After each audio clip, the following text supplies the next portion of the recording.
They say every life has a price. On a rain-soaked frontier night in 1867, Eliza Monroe learned hers was $300. $300 for a woman who'd just given birth in chains. $300 for a mother whose child's first cries mixed with the jeers of drunken men. $300. And the quiet voice of a stranger who changed everything. This is the story of a woman sold like cattle, a cowboy who saw her humanity, and the brutal fight for freedom that followed. Stay with me until the end, hit that like button, and comment what city you're watching from so I can see how far this story travels. Because some stories deserve to be heard everywhere. The rain came down in sheets that night, turning the auction yard into a churning sea of mud and misery.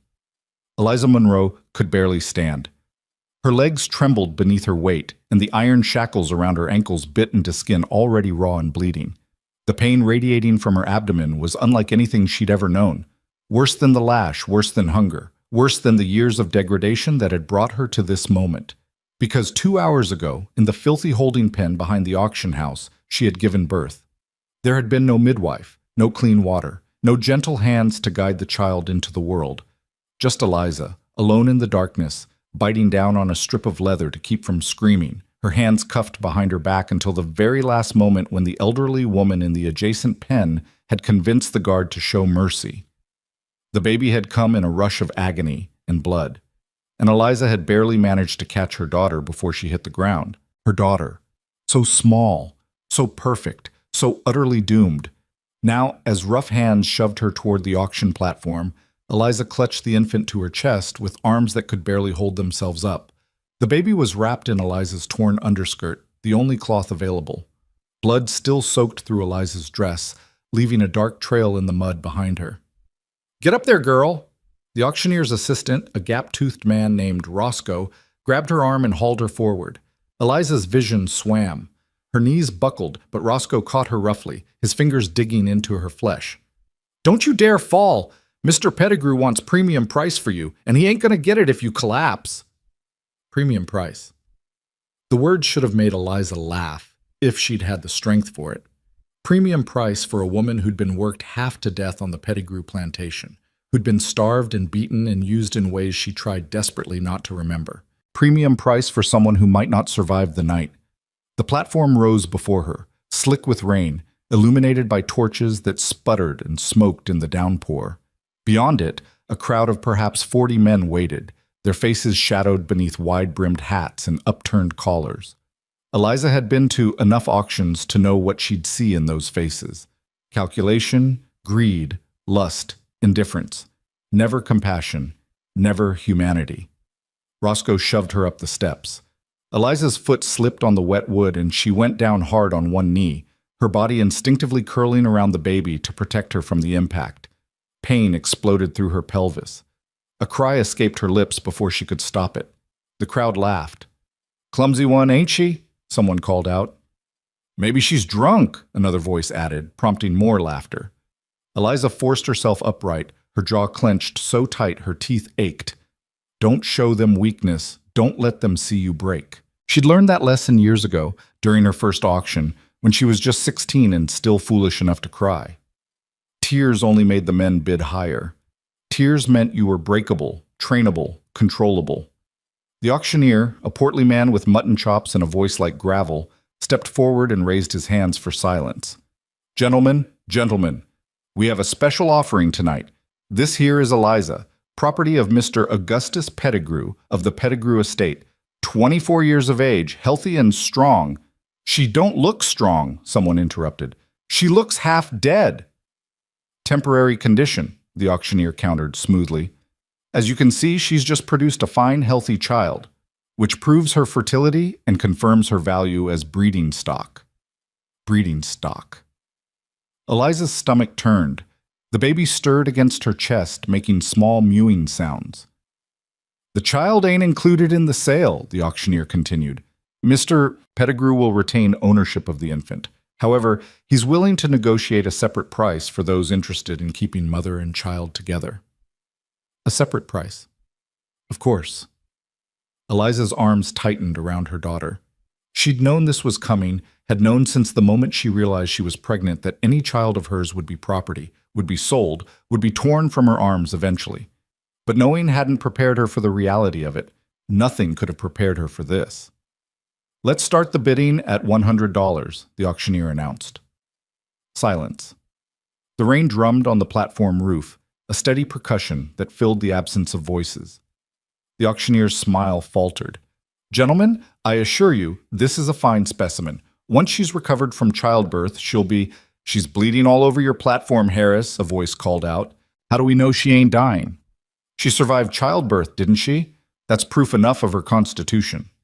More silence. Eliza swayed on her feet, barely hearing the exchange.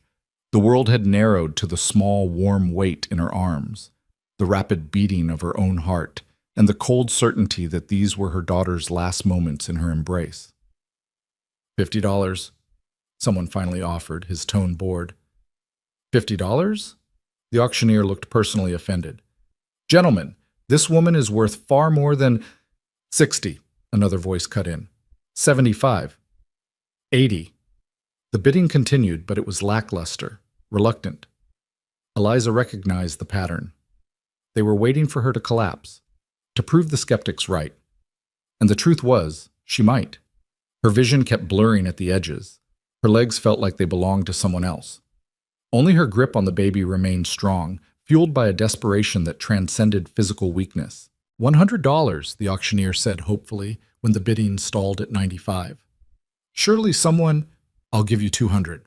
The voice came from the back of the crowd, quiet but carrying clearly through the rain. Every head turned. Eliza blinked, trying to focus on the speaker, but all she could make out was a tall silhouette standing apart from the main group near the edge of the torchlight. 200? The auctioneer perked up immediately. "Well now, that's more like it. Do I hear 225? 250, the quiet voice said. A murmur ran through the crowd. This was unusual. Most buyers started low and worked their way up reluctantly. This man was driving the price up himself. "Excellent. Do I hear 300? The crowd fell silent. $300 was serious money, more than most field hands would earn in 2 years. For a woman in Eliza's condition, it was unheard of. $300.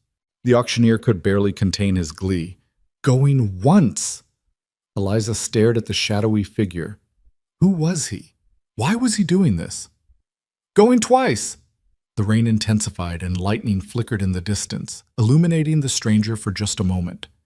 Eliza caught a glimpse of a weathered face beneath a wide hat, eyes that seemed to look directly at her, not through her, not at her body, but at her. "Sold!" The auctioneer's hammer came down with a crack. "To the gentleman in the back for $300.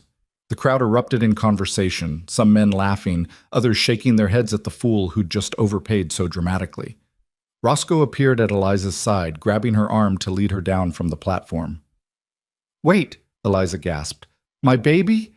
"Mr. Pettigrew wants to see his property," Roscoe said, already reaching for the infant. "No!" Eliza twisted away, nearly losing her balance. "Please, just let me say goodbye. Hand over the child, girl, or I'll take it by force." Eliza looked down at her daughter's tiny face, at the eyes that hadn't yet learned to focus, at the mouth that moved in instinctive searching for milk Eliza's body wasn't yet producing. This was it, the last moment.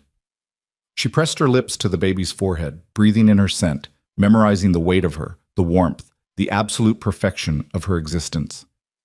"I love you," Eliza whispered. "I love you, and I'm so sorry." Roscoe's hands closed around the baby. Eliza's arms were empty. The cold air rushed in where warmth had been.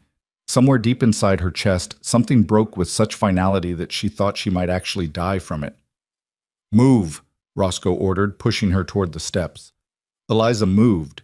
She had no choice. She never had a choice. The crowd parted as she descended, still shackled, still bleeding, now utterly empty. She barely registered the faces around her, the comments, the leers. None of it mattered anymore. Nothing mattered. Then she saw him, the man who'd bought her.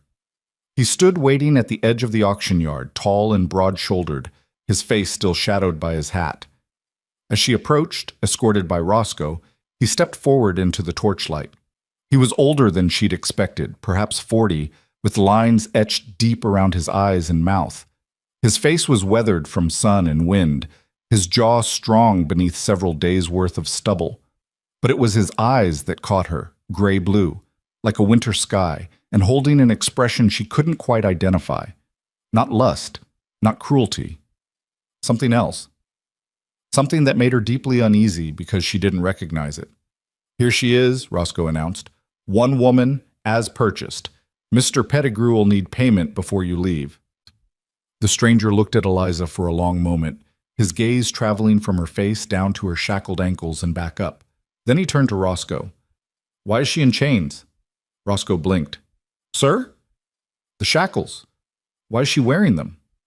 "Well, she's property, sir. We can't have her running off. I just paid $300 for her. She's my property now.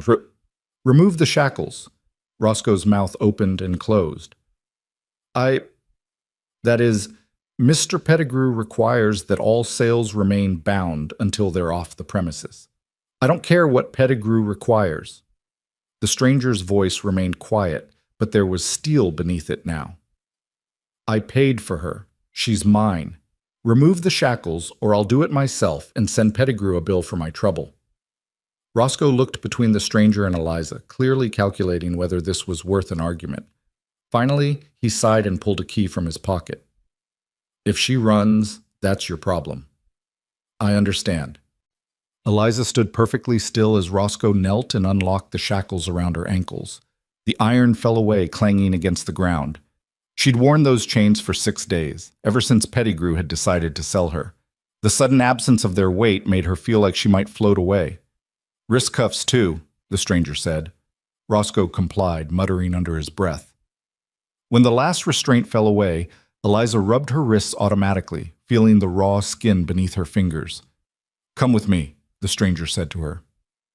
Not an order, exactly, but not a request either, simply a statement.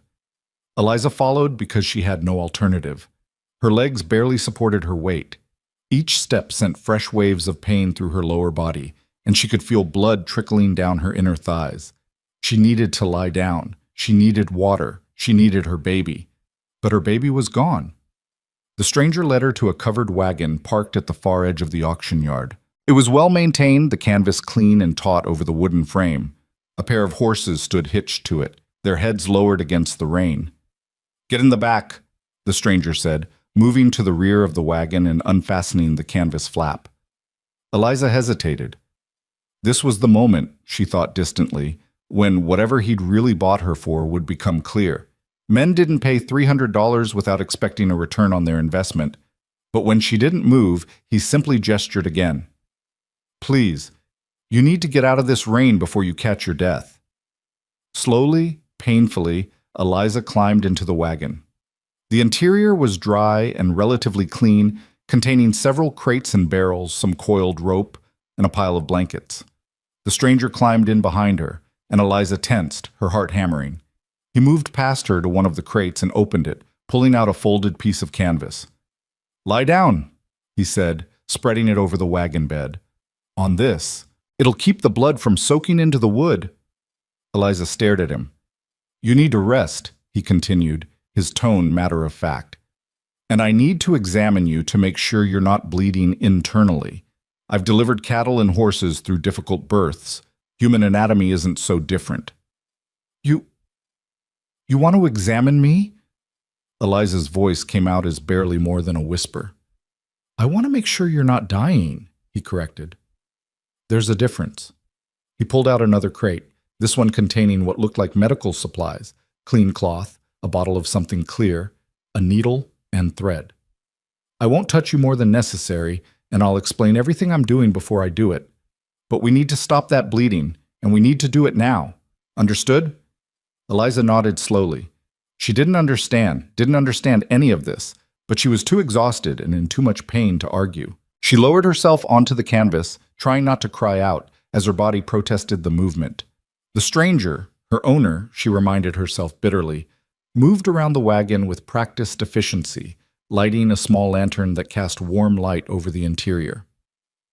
"I'm going to raise your skirt," he said, not looking at her face, just enough to see the source of the bleeding.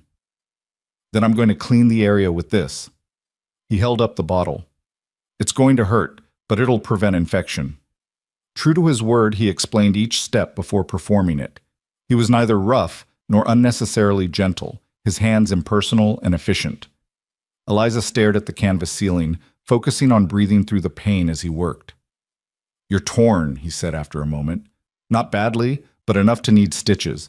The bleeding is heavy but not critical. You'll survive this. Eliza said nothing.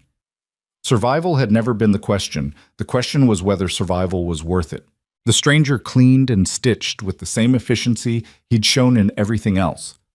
Eliza bit down on her lip to keep from screaming, tasting blood. When he finished, he pulled her skirt back down and covered her with a blanket. There, he said. You should rest now.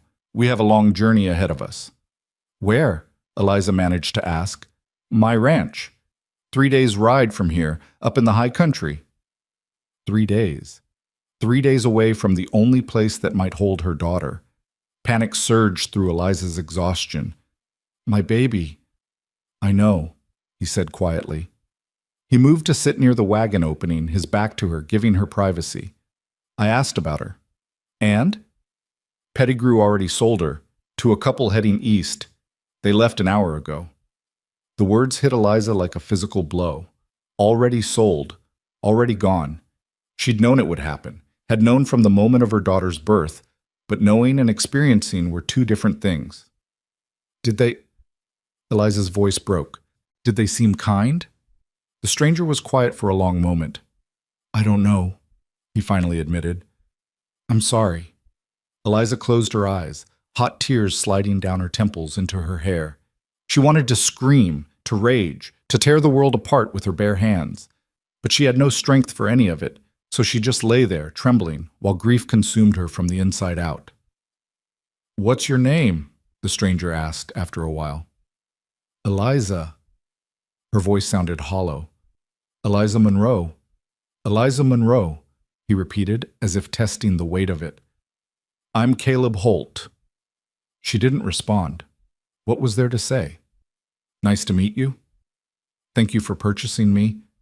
The entire situation was so absurd, so horrific, that social niceties seemed meaningless. I'm going to settle the bill with Pettigrew, Caleb said, standing. Then we'll leave. Try to rest. He dropped from the wagon and disappeared into the rain, leaving Eliza alone with her thoughts and her grief. Rest. As if rest were possible. As if she could close her eyes and not see her daughter's face. As if the absence in her arms didn't scream louder than any sound. But her body, pushed far beyond its limits, had other ideas. Despite everything, Eliza felt her eyes growing heavy. The pain medication Caleb had given her, she hadn't even noticed him administering it, was pulling her down into darkness. Her last conscious thought before sleep claimed her was a question. What kind of man pays $300 for a woman he doesn't intend to use? What? When Eliza woke, the wagon was moving. The rocking motion sent fresh waves of pain through her body, but it was bearable now, dulled by whatever medicine Caleb had given her. Pale morning light filtered through the canvas, telling her that hours had passed. The rain had stopped. She pushed herself upright slowly, biting back a groan. Every muscle in her body ached. The stitches pulled uncomfortably, and her breasts had begun to swell with milk her daughter would never drink. The thought brought fresh tears, but Eliza blinked them back. She'd cried enough. Tears changed nothing. You're awake. Eliza looked toward the front of the wagon. Caleb sat on the driver's bench, his back visible through the gap in the canvas. He hadn't turned around. How long was I asleep? Eliza asked. About 6 hours. We're maybe 20 miles from the auction yard. I wanted to put some distance between us and Pettigrew's territory before stopping. Why? Caleb was quiet for a moment, the reins loose in his hands as the horses plodded steadily forward. Because men like Pettigrew sometimes change their minds about sales, especially when they're drunk and angry. I wanted to make sure we were well clear before he had time for regrets. Eliza absorbed this. You think he might come after me? I think it's better to be cautious. She considered this, then asked the question that had haunted her brief sleep. Why did you buy me? I needed help at the ranch. There are easier ways to get help than spending $300 at an auction. Probably. So why? Caleb sighed, and for the first time, Eliza heard weariness in his voice. Because you looked like you needed someone too. The simplicity of the answer left Eliza speechless. She waited for the rest, the conditions, the expectations, the debt she would now owe. But Caleb said nothing more, just kept his attention on the road ahead. Finally, Eliza spoke again. What do you expect from me? Expect? You paid $300. That's a lot of money. You must want something in return. Caleb was quiet for so long that Eliza thought he might not answer. Then, I expect you to heal, to eat, to regain your strength. After that, if you're willing, I could use help with the household tasks and maybe the garden. I'm not much for cooking or cleaning, and the ranch has gotten away from me in those areas. But that's optional. If you'd rather not, I won't force you. Optional, Eliza repeated flatly. Nothing is optional when you're property. You're not property. You own me. By law, I'm property. Law and morality aren't always the same thing. Caleb's voice hardened slightly. I don't believe in slavery, Eliza. I never have. What I did last night, buying you, it goes against everything I stand for, but I couldn't walk away and leave you there. So you bought me to, what? Free me? Eventually, yes. But freedom papers take time to process, especially out here on the frontier. And in the meantime, you need somewhere safe to recover. My ranch can be that place. No strings attached. Eliza wanted to believe him. She wanted it so badly that it terrified her, because hope was the cruelest thing you could give someone who'd learned to live without it. I don't believe you, she said. I don't blame you. Caleb shifted on the bench. I wouldn't believe me either, in your position. All I can do is show you through my actions. Time will prove whether I'm telling the truth. The wagon rolled on, wheels creaking, horses snorting occasionally. Eliza lay back down, staring at the canvas ceiling, trying to reconcile the impossible situation she'd found herself in. Can I ask you something? She said after a while. Of course. At the auction, you bid against yourself. You drove the price up when no one else was bidding. Why? Caleb chuckled, a dry sound. I was angry. Those men were talking about you like you were livestock, making jokes while you stood there bleeding and holding your newborn. I wanted to make them see, to make everyone see, that you were worth more than their contempt. So I paid more than you were worth on paper, to prove a point. What point? That human dignity isn't measured in dollars. Eliza closed her eyes, overwhelmed by the strangeness of it all. This man, this stranger, had spent a fortune to buy her freedom in the name of dignity. It made no sense. People didn't do things like that.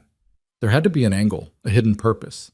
But as the hours passed and Caleb made no move toward her, no demands, no hints of expectation, Eliza began to wonder if perhaps, impossibly, he might actually mean what he said. They stopped at midday to rest the horses. Caleb helped Eliza from the wagon with careful, impersonal hands, then busied himself with tending to the animals while she saw to her personal needs in the privacy of some bushes. Her body protested every movement, but the pain was manageable now, a constant ache rather than the searing agony of the previous night. When she returned to the wagon, Caleb had laid out a simple meal: bread, cheese, dried meat, and water from a canteen. Eat, he said simply, then moved away to give her space. Eliza ate mechanically, tasting nothing. The food sat heavy in her stomach, but she forced it down anyway. She needed to maintain her strength, needed to be ready for whatever came next. After the meal, they continued on. The landscape gradually changed from flat prairie to rolling hills, the vegetation becoming denser. Caleb pointed out landmarks occasionally, a distinctive rock formation, a creek that flooded every spring, the ruins of an abandoned homestead. Eliza listened but said little, conserving her energy. As evening approached, Caleb guided the wagon off the main road onto a smaller trail that wound through a stand of cottonwood trees. We'll camp here tonight, he said. There's a stream nearby where you can wash if you'd like. The thought of washing away the dried blood and filth was almost overwhelming in its appeal. Eliza nodded. Caleb set up a simple camp with practiced efficiency. A fire for warmth and cooking, the wagon positioned to block the wind, blankets and supplies arranged for comfort. He showed Eliza the path to the stream, handed her a bar of soap and a clean shirt from his pack, then retreated to the opposite side of camp to tend the horses. The water was shockingly cold, fed by mountain snowmelt even in late summer. Eliza stripped off her ruined dress and waded in, gasping at the temperature. But the cold was cleansing, shocking her system back to full alertness. She scrubbed her skin until it was raw, washing away blood and dirt and the phantom feeling of being handled like merchandise. The clean shirt Caleb had given her fell to her knees, soft cotton that smelled of wood smoke and sage. It was far too large, clearly his own, but it was clean and dry and far better than the shredded dress she'd left on the bank. When she returned to camp, Caleb had prepared a simple stew. They ate in silence, the fire crackling between them. After the meal, he spread blankets near the fire. "You take these," he said. "I'll sleep in the wagon bed." "I should sleep in the wagon. You paid—" "Eliza." He met her eyes directly for the first time since purchasing her. "I don't care what I paid. You're injured and recovering from childbirth. You get the better sleeping arrangement. That's not negotiable." She wanted to argue but found she lacked the energy, so she simply nodded and lay down, wrapping herself in the blankets. They smelled like him, leather and horses, and something indefinable but not unpleasant. The fire was warm, her stomach was full, her body was clean. She should have felt relief, but all she felt was the crushing absence where her daughter should have been. "Caleb?" she said into the darkness. "Yes?" "Do you have children?" Long silence. Then, "I did. A son. He died 3 years ago. Fever took him in the winter." "I'm sorry." "So am I." More silence. Then Caleb spoke again, his voice rough. "I know what it's like, Eliza, to have your child torn away from you. Maybe not in the same way, but I know the grief. It doesn't go away, but it does become bearable. Eventually." Tears slipped down Eliza's cheeks, hot against her cold skin. She didn't even have a name. Then give her one. Even if she never knows it, you can carry it with you. Remember her by it. Eliza thought about this, turning it over in her mind. Finally, she whispered, "Grace. Her name is Grace." "Grace," Caleb repeated softly. "It's a beautiful name." Eliza closed her eyes, picturing her daughter's face. Grace. Yes. She would hold that name in her heart, a small light against the darkness. It wasn't enough, would never be enough, but it was something. The fire burned lower. The stars emerged overhead, brilliant and indifferent, and somewhere between grief and exhaustion, Eliza finally slept. A deep, dreamless sleep that carried her through the night into whatever tomorrow might bring. When she woke, sunlight was streaming through the trees, and Caleb was already breaking camp. He looked up at her stirring and offered a slight nod. "Morning. How are you feeling?" Eliza took inventory of her body. Sore, yes. Tender in places. But stronger than yesterday. "Better. Good. We'll reach the ranch by tomorrow evening if we make decent time. The roads get rougher from here, but the horses are fresh." They fell into the rhythm of travel, stopping periodically to rest the horses, eating simple meals, covering ground steadily. Caleb didn't press for conversation, and Eliza appreciated the quiet. She was still processing everything, still trying to understand this strange new reality. By evening of the second day, they'd climbed into foothills dotted with pine and aspen. The air was cooler here, cleaner, with a bite that promised autumn wasn't far off. They camped beside a clear-running creek that burbled over smooth stones. After dinner, as twilight settled over the landscape, Eliza finally voiced the question that had been building in her mind all day. "What happens when we reach your ranch?" Caleb looked up from the fire he'd been stoking. "What do you mean?" "I mean, what exactly are you expecting from me? You said I could help with household tasks, but you also said it was optional. So what's my role? What am I supposed to be?" Caleb set down the stick he'd been using as a poker and sat back, considering his words carefully. "You're supposed to be whatever you choose to be, Eliza. If you want to help around the ranch, I'll appreciate it. If you want to rest and heal and do nothing else for months, that's fine too.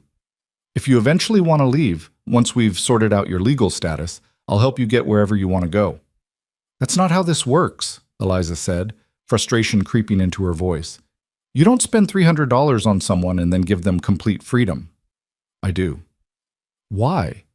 What are you getting out of this? Caleb met her gaze steadily. The knowledge that I helped someone who needed help. That's enough. That's insane. Maybe. A slight smile crossed his face. Or maybe I'm just tired of living in a world where we treat people like commodities.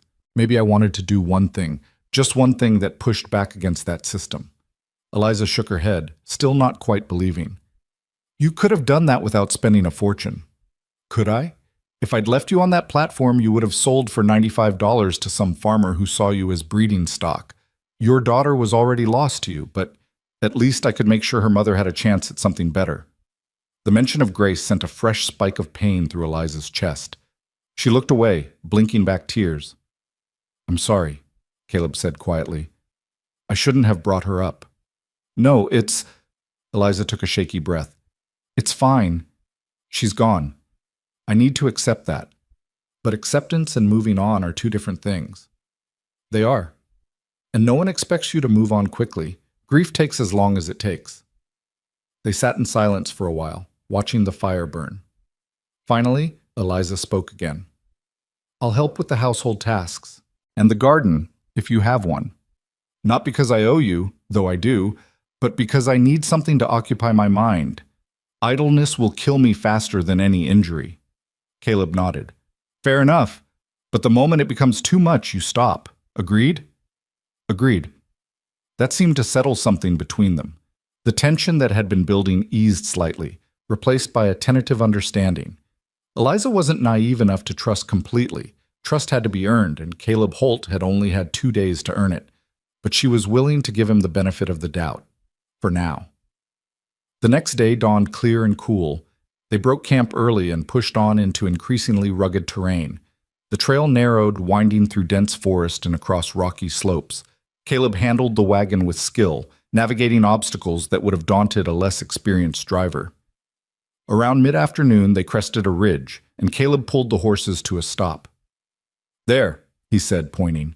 Eliza followed his gaze and saw, nestled in a broad valley below, a ranch. It was modest but well-maintained.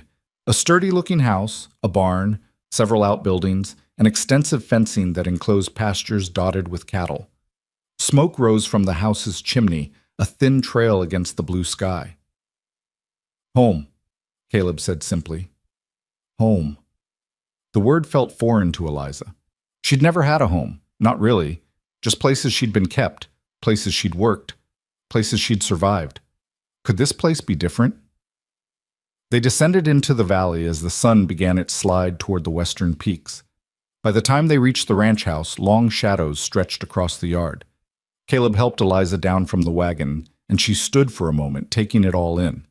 The house was larger than it had appeared from the ridge, 2 stories, with a wide porch wrapping around the front.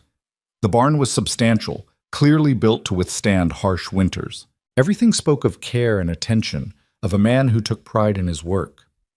Let me show you inside, Caleb said, carrying her small bundle of belongings, which consisted only of the clean shirt and a few items he'd bought for her at a trading post they'd passed. The interior of the house was clean but Spartan.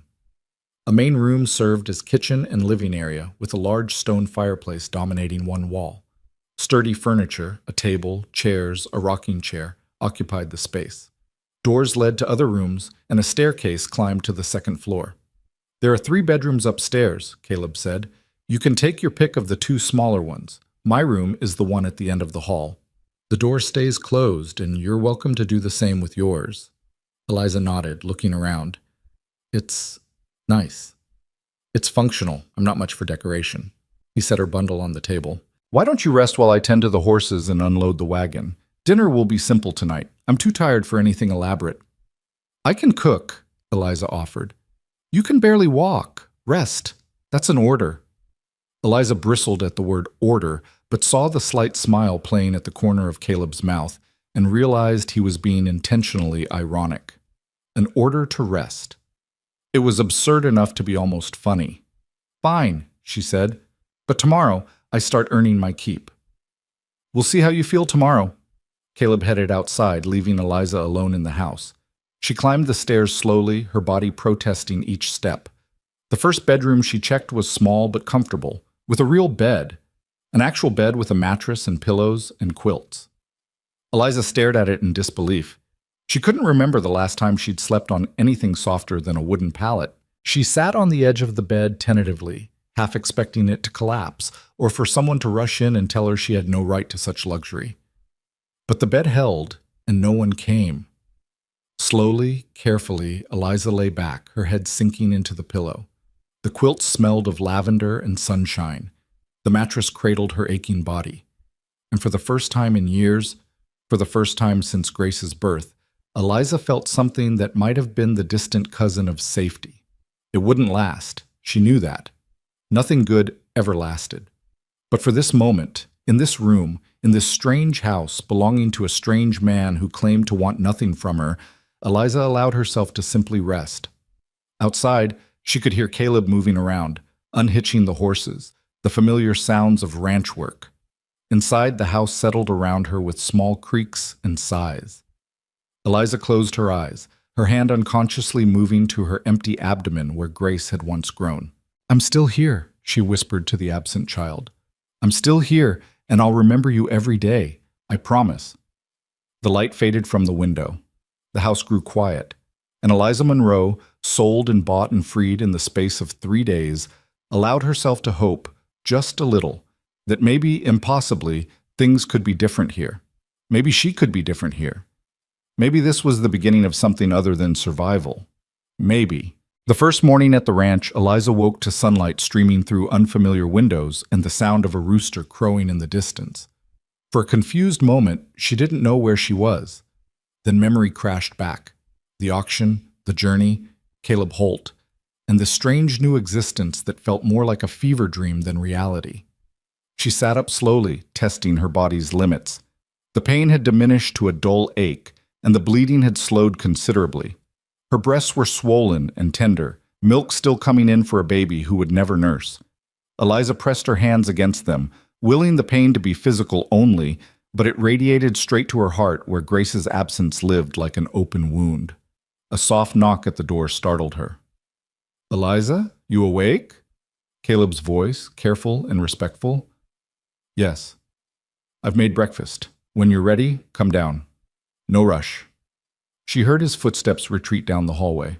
Eliza looked around the room, at the simple dresser, the wash basin with fresh water, the clean towel folded beside it. Someone had placed these things here while she slept. Caleb, she realized. A man who owned her but knocked on her door and gave her time and space and privacy. It made no sense. Eliza washed her face and hands, then made her way downstairs. The kitchen smelled of coffee and frying bacon, scents so normal and domestic that they seemed to belong to someone else's life. Caleb stood at the stove, his back to her, spatula in hand. "Sit," he said without turning around. "Eggs will be ready in a minute." Eliza sat at the table watching him work. He moved with the easy competence of someone long accustomed to caring for himself. When he set a plate before her, eggs, bacon, fresh bread with butter, she stared at it. "Something wrong?" he asked. "This is a lot of food. You need to rebuild your strength. Eat." Eliza picked up her fork, then hesitated. "Aren't you eating?" "Already did. I've been up since dawn." He poured her coffee, added cream without asking if she wanted it, and set the cup beside her plate. "I have work to do in the north pasture today. Fence needs mending before the cattle break through. You're welcome to come along if you're feeling up to it, or you can stay here and rest. Your choice." That word again. Choice. Eliza took a bite of eggs, chewing slowly. They were perfectly cooked, seasoned just right. When was the last time someone had cooked for her?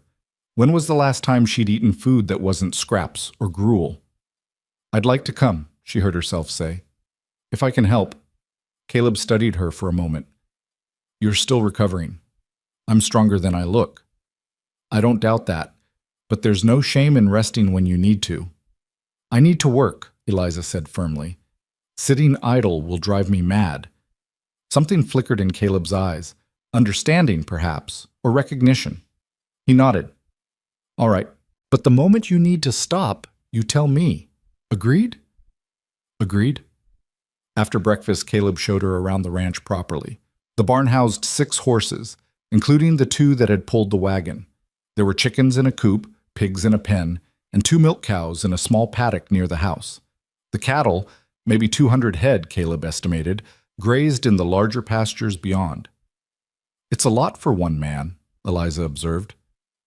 "It is.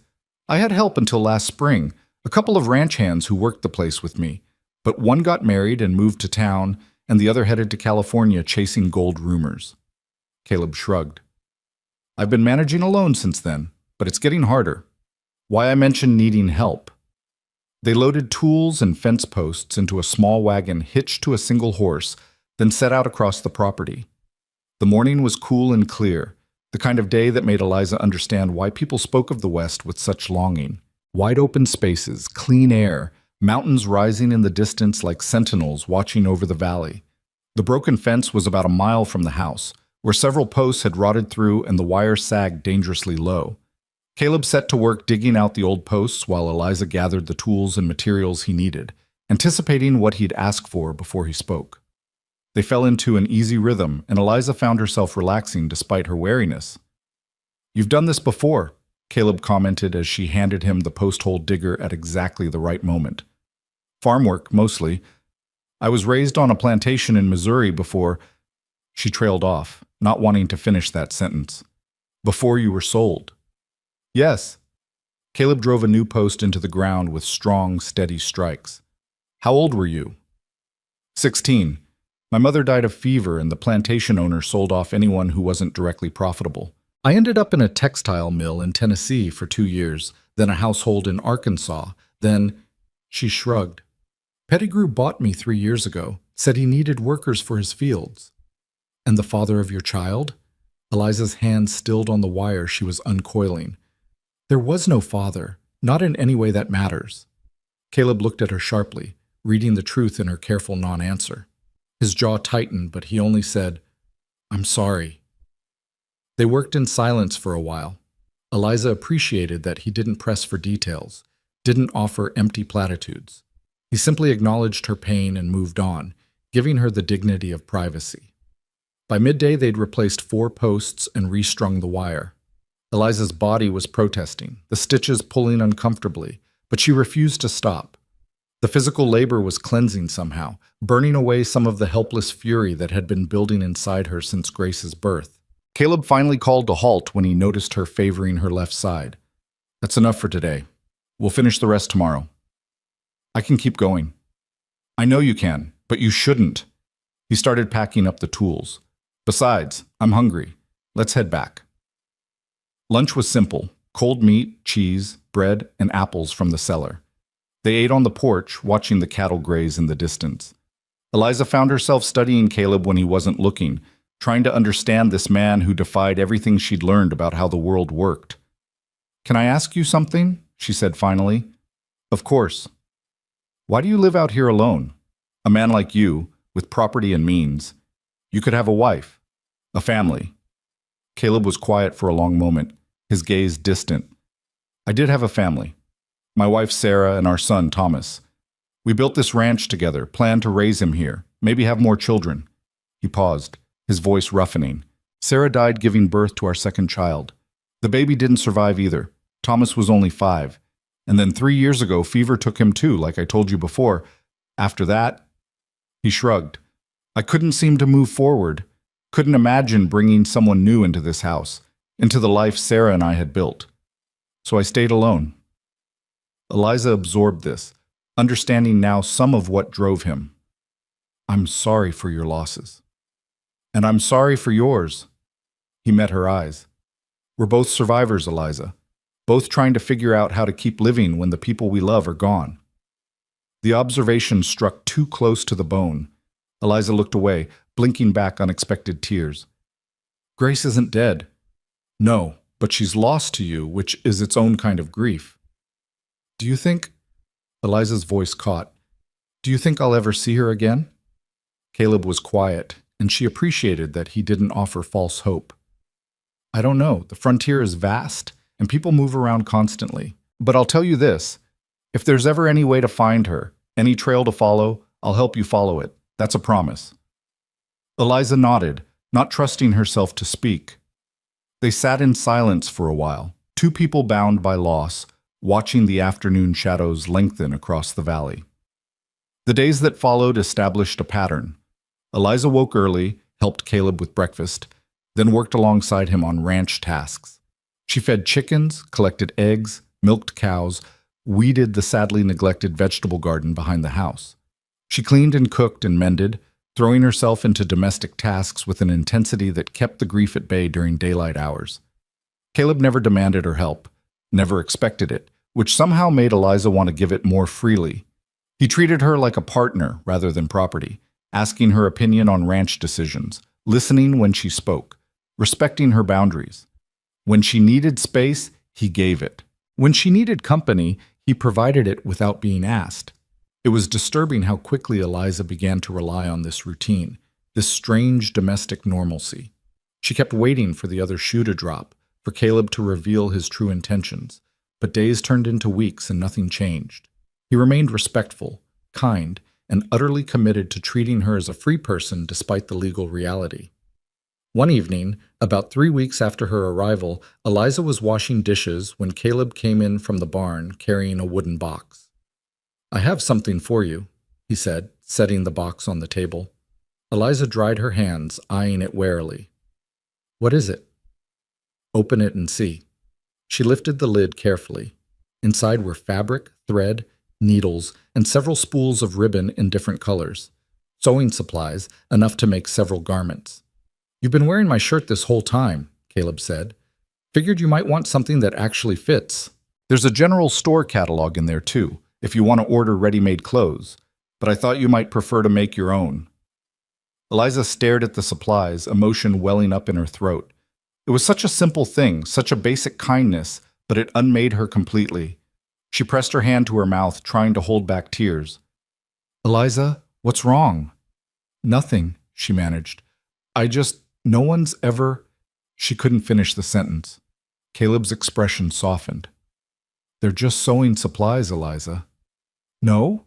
She shook her head. "They're not. They're proof that you see me as a person who deserves to choose her own clothes and make her own decisions, and—" The tears spilled over. "I don't know how to accept this. Any of this. Every kindness you show me feels like a debt I can never repay." "There is no debt." Caleb pulled out a chair and sat down, gesturing for her to do the same. When she complied, he leaned forward, his expression serious. "Listen to me carefully, Eliza. You don't owe me anything. Not gratitude, not labor, not loyalty, nothing. What I did, buying you, bringing you here, I did for my own conscience, not to put you in my debt.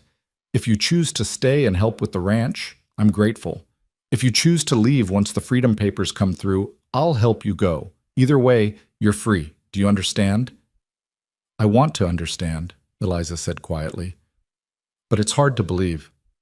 My whole life, every kindness has come with a price. Every gift has been a chain in disguise. Not this time." They sat in silence, the evening light fading through the windows. Finally, Eliza reached out and touched the fabric in the box, feeling its texture.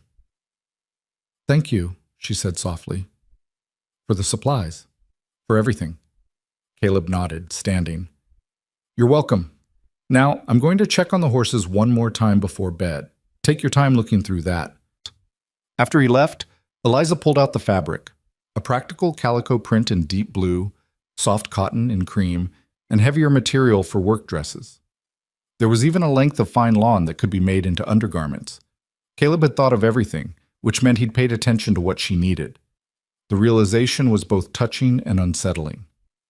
That night, Eliza lay awake in her bed, listening to the house settle around her. Down the hall, she could hear Caleb moving around in his room, the floorboards creaking under his weight. She thought about what he'd said, about there being no debt.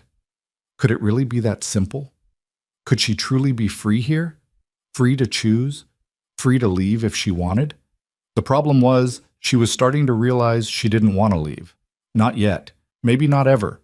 And that terrified her more than anything else. The next day brought an unexpected visitor.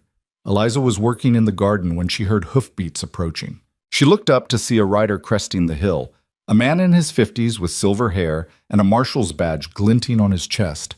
Eliza's blood ran cold. Lawmen meant trouble. They always did.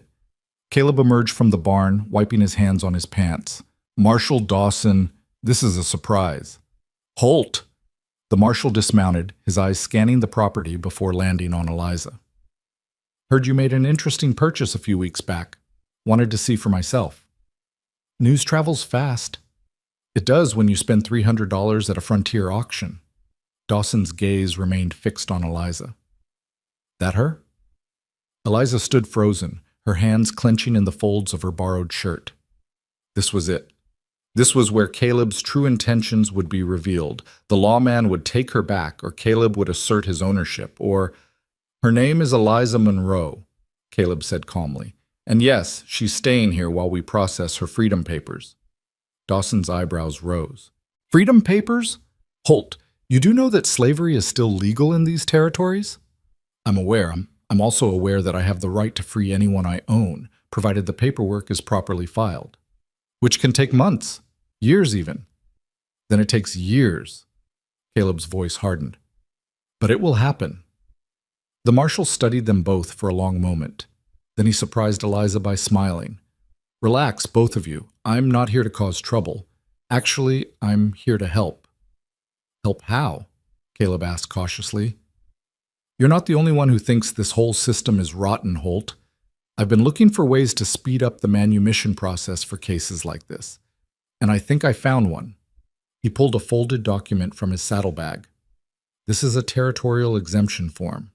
If you file it with the court, along with a notarized statement of intent to free, it can bypass some of the usual waiting periods. Caleb took the document, scanning it quickly. This is legitimate? As legitimate as anything in this territory. Won't make her free overnight, but it'll cut the process down to a few months instead of years. Dawson looked at Eliza. You understand what this means, Miss Monroe. Once this is filed, you'll be in a kind of legal limbo. Not quite free, not quite enslaved. Some people might try to take advantage of that. Eliza found her voice. People have been taking advantage of me my whole life, Marshal. At least this way there's an end in sight. Dawson nodded approvingly. Smart woman.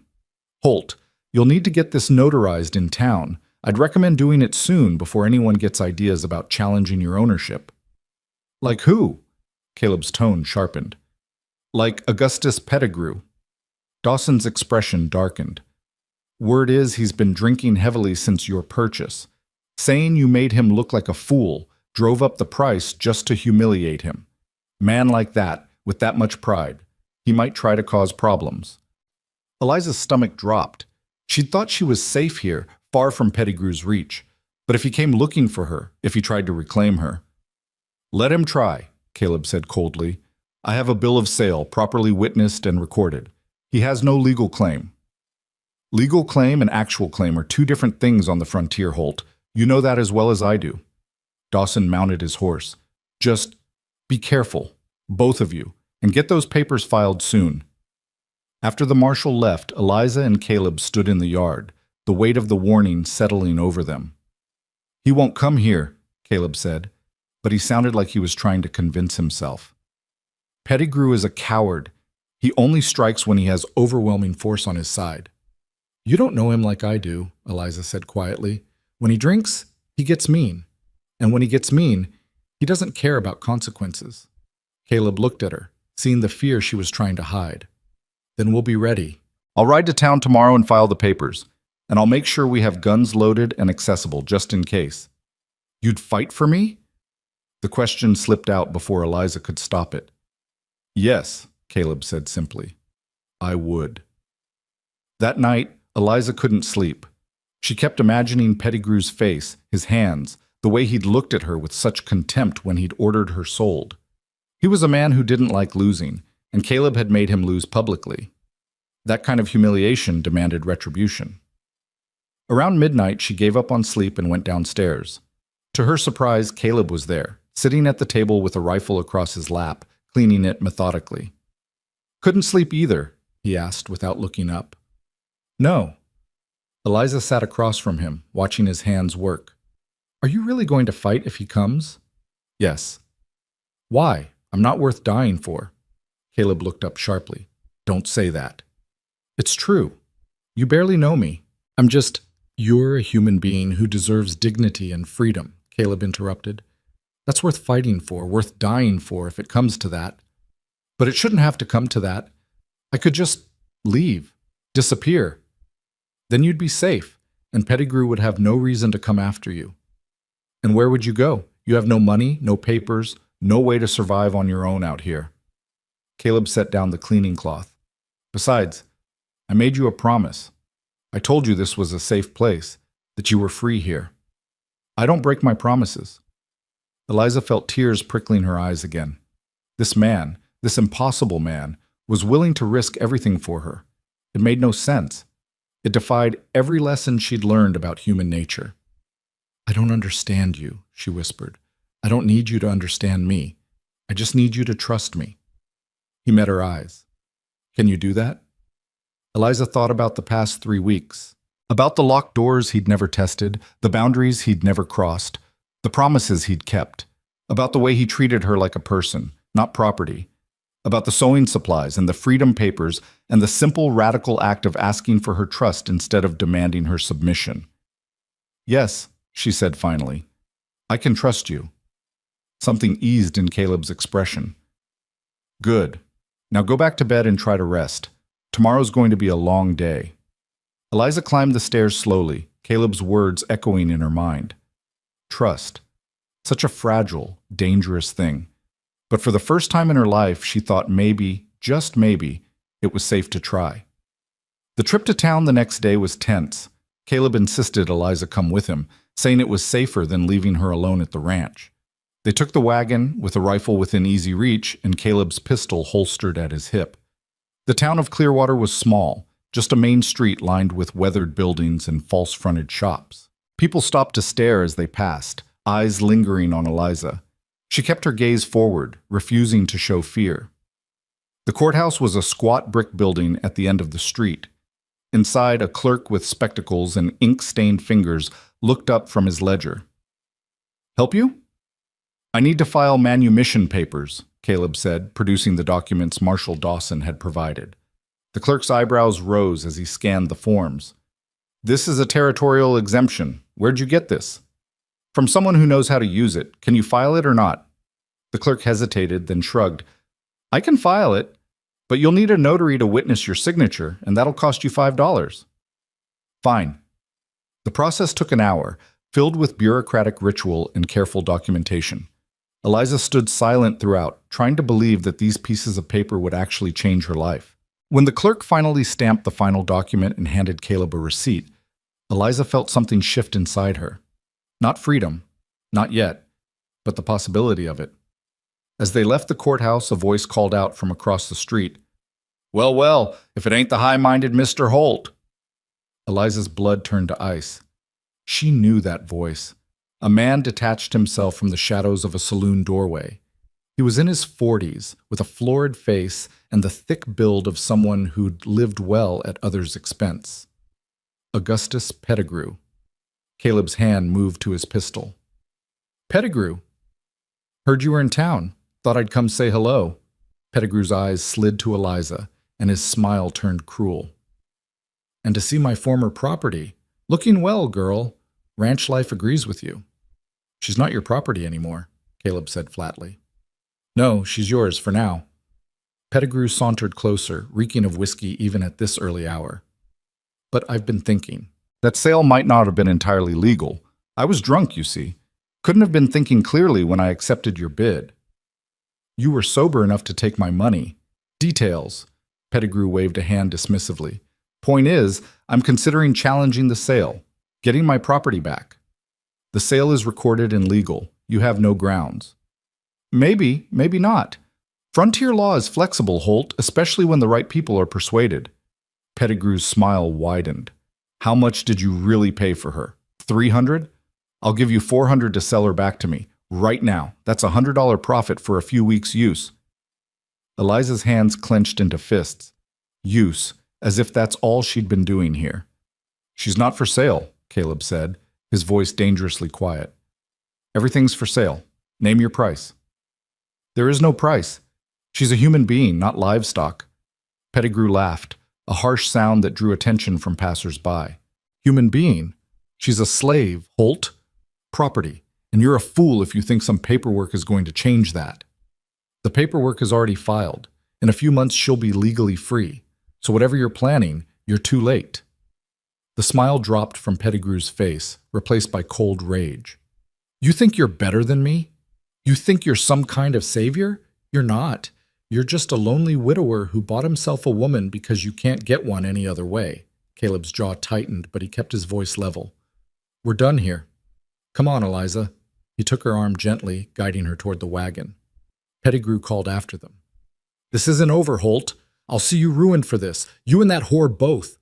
Caleb spun, and for a moment Eliza thought he might actually draw his gun. But he just stared at Pettigrew with such contempt that the other man actually took a step back. If you come near my ranch, Caleb said, each word deliberate and cold, I will defend my property and everyone on it. By any means necessary. Remember that before you do something stupid. They climbed into the wagon and left, but Eliza could feel Pettigrew's eyes boring into her back the entire way. The ride home was silent, tension crackling between them. When they finally reached the ranch, Caleb helped Eliza down and then started unhitching the horses, his movements sharp and angry. I'm sorry, Eliza said. Caleb looked at her in surprise. For what? For causing this. For bringing his anger down on you. Eliza, none of this is your fault. Pettigrew is angry because I exposed him for what he is, a petty, cruel man who treats people like objects. He'd be angry at anyone who challenged him.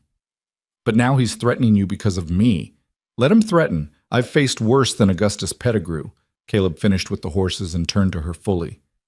Listen to me. I knew what I was doing when I bought you. I knew it might have consequences, and I'd do it again, without hesitation. So stop apologizing for existing, for needing help, for being human. You have nothing to be sorry for. Eliza nodded, though the guilt still sat heavy in her chest. They went about the evening chores in silence, both lost in thought. At dinner, Caleb was quiet, and Eliza could see him working through scenarios, making plans. You're worried he'll actually come, she said finally. I'm being cautious. There's a difference. What will we do if he does? Caleb looked at her seriously. If he comes with the law, which he can't because the sale was legal, we show them the paperwork. If he comes with hired guns, he paused, then we defend ourselves. You know how to shoot? No? Then tomorrow, I teach you. The next morning, Caleb set up targets behind the barn, old bottles and tin cans balanced on fence posts. He showed Eliza how to hold the rifle, how to sight down the barrel, how to breathe and squeeze the trigger rather than pull it. The first shot knocked her backward, the recoil stronger than she'd expected. The second went wide. But by the 10th shot, she was hitting the targets with increasing regularity. Good, Caleb said, nodding approval. You're a natural. Or desperate, Eliza said, reloading. Desperation can be a powerful teacher. They practiced for an hour each day after that, until Eliza could reliably hit what she aimed at. Caleb taught her to load and clean the weapons, to recognize when they were about to jam, to shoot from different positions. It was practical knowledge, necessary knowledge, but it also made the threat feel more real. A week passed. Then 2. No sign of Pettigrew. Eliza began to hope that maybe his threats had been empty, fueled by liquor and wounded pride but lacking real follow-through. She settled deeper into life on the ranch. She sewed herself 2 work dresses and 1 nicer outfit for town trips, hemming them carefully and taking pride in the fit. She expanded the garden, planting late-season crops that would mature before the first frost. She learned the rhythms of the cattle, the personalities of the horses, the way the light changed as autumn approached. And slowly, carefully, she learned to trust Caleb Holt. It showed in small ways, the way she no longer flinched when he moved suddenly, the way she started offering opinions without being asked, the way she sometimes laughed at his dry observations about ranch life. She started calling him Caleb instead of Mr. Holt, started meeting his eyes instead of keeping her gaze downcast. One evening, they were sitting on the porch after dinner, watching the sun set over the mountains. It had become their routine, this quiet companionship at day's end. Can I ask you something? Eliza said. Always. Why didn't you ever remarry? After your wife died, I mean. Surely women in town would have. Caleb was quiet for a moment. Some did show interest, but I couldn't. Every time I thought about it, I just felt tired. Tired of hoping, tired of risking loss again. Easier to be alone. Is it? Eliza asked softly. Easier? No, he admitted. It's lonelier, but it feels safer. I understand that.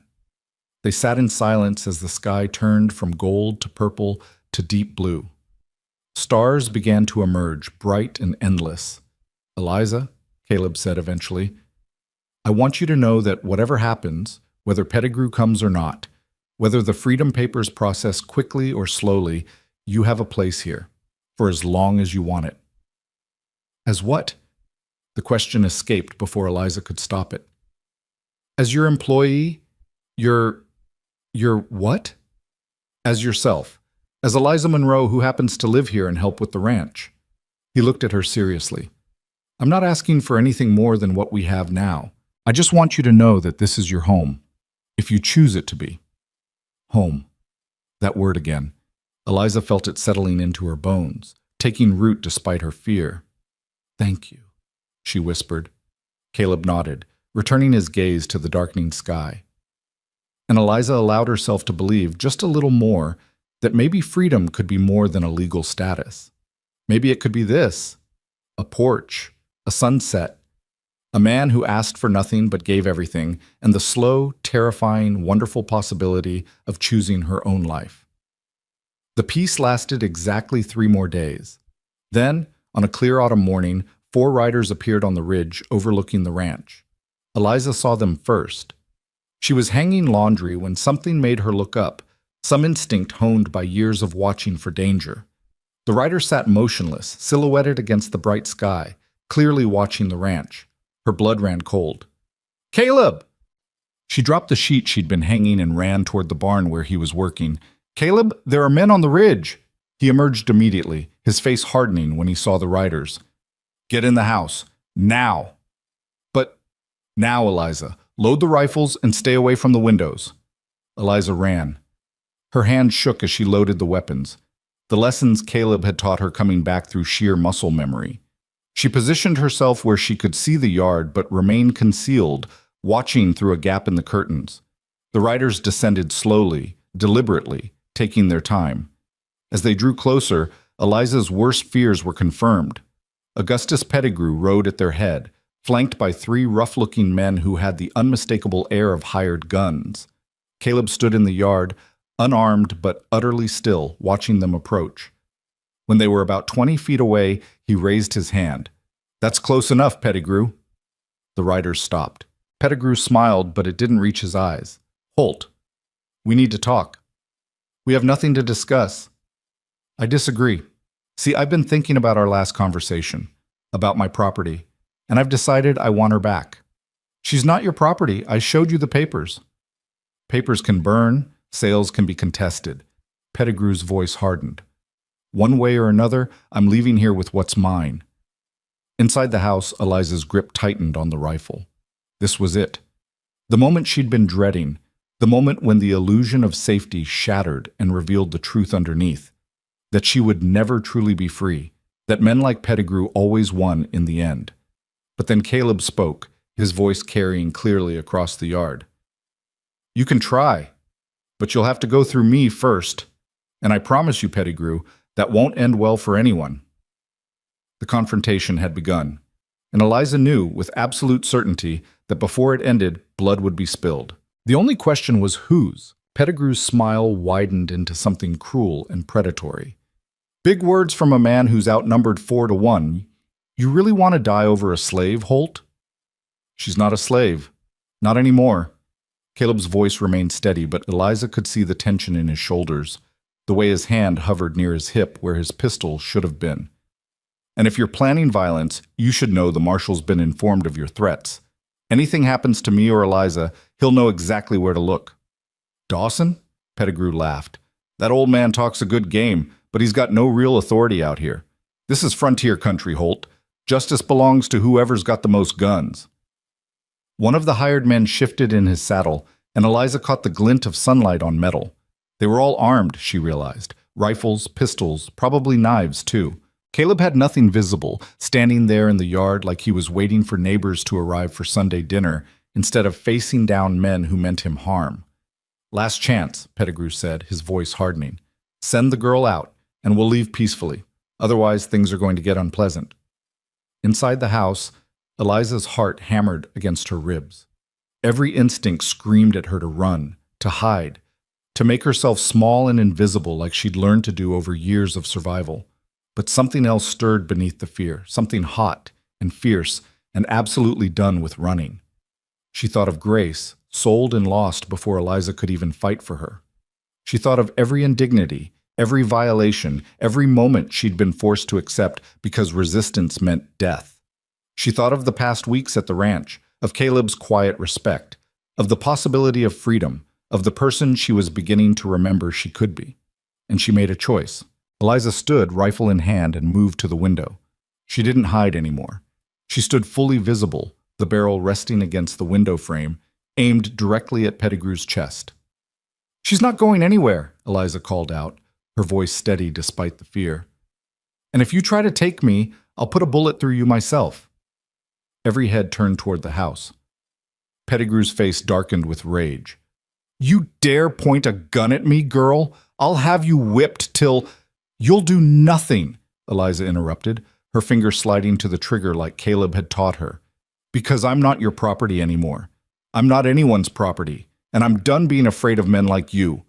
Caleb's voice cut through the tension. "You heard her. Now get off my land before this escalates." Pettigrew's hand moved to his pistol. "You're making a serious mistake, Holt." "No, you are." For a long, terrible moment, nobody moved.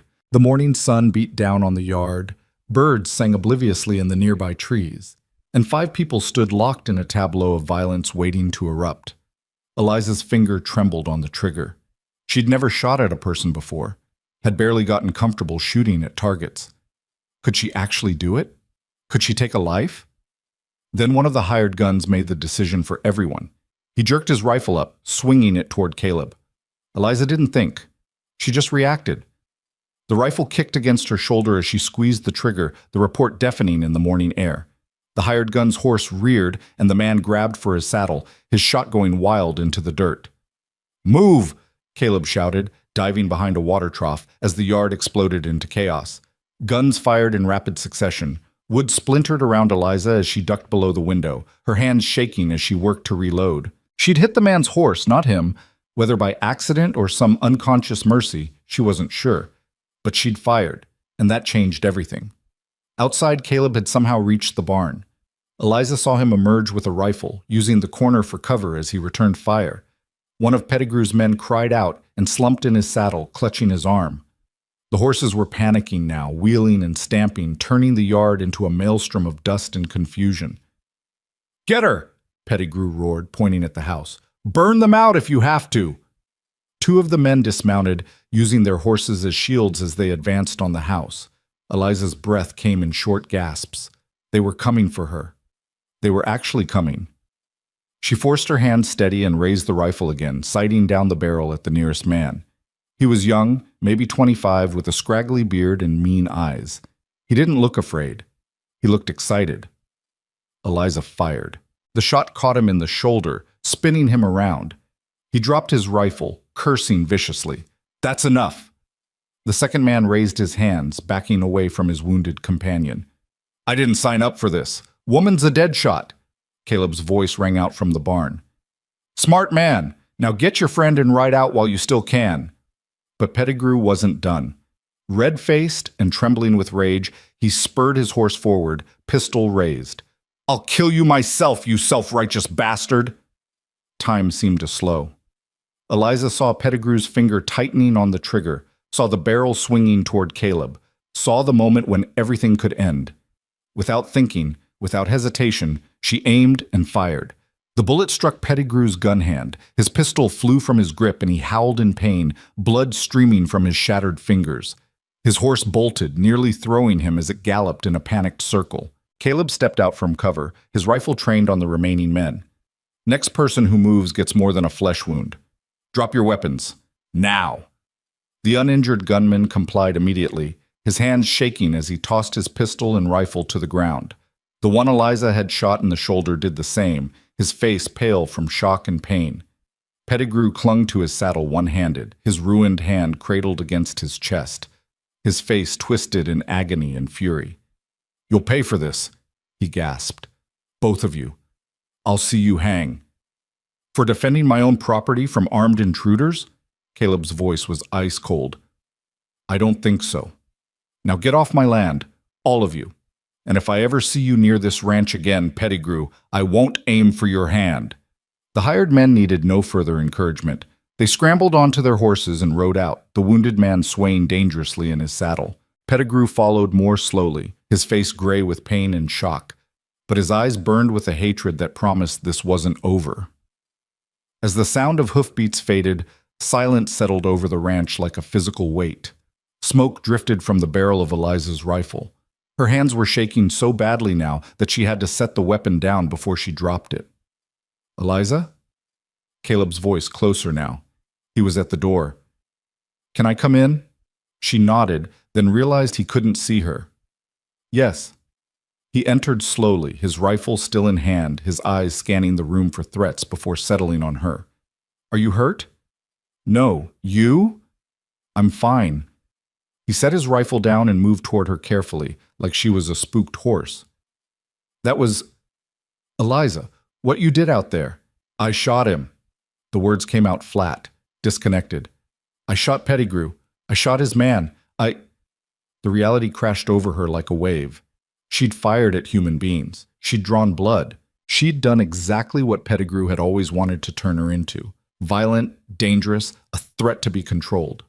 Her legs gave out, and she sank to the floor, the rifle clattering beside her. Caleb was there immediately, kneeling in front of her but not touching, giving her space. "Hey, look at me. Eliza, look at me." She forced her eyes to his face. "You defended yourself," he said firmly. "You defended both of us. That's not wrong. That's not something to be ashamed of." "I could have killed him." "But you didn't. You aimed for his hand, not his heart. Even in the middle of chaos, you chose mercy." Caleb's voice softened. "That takes more courage than killing, Eliza. More strength. You did the right thing." "I don't feel strong. I feel..." She couldn't finish the sentence, couldn't articulate the storm of emotions tearing through her, fear, rage, triumph, guilt, all tangled together into something overwhelming. "Come on."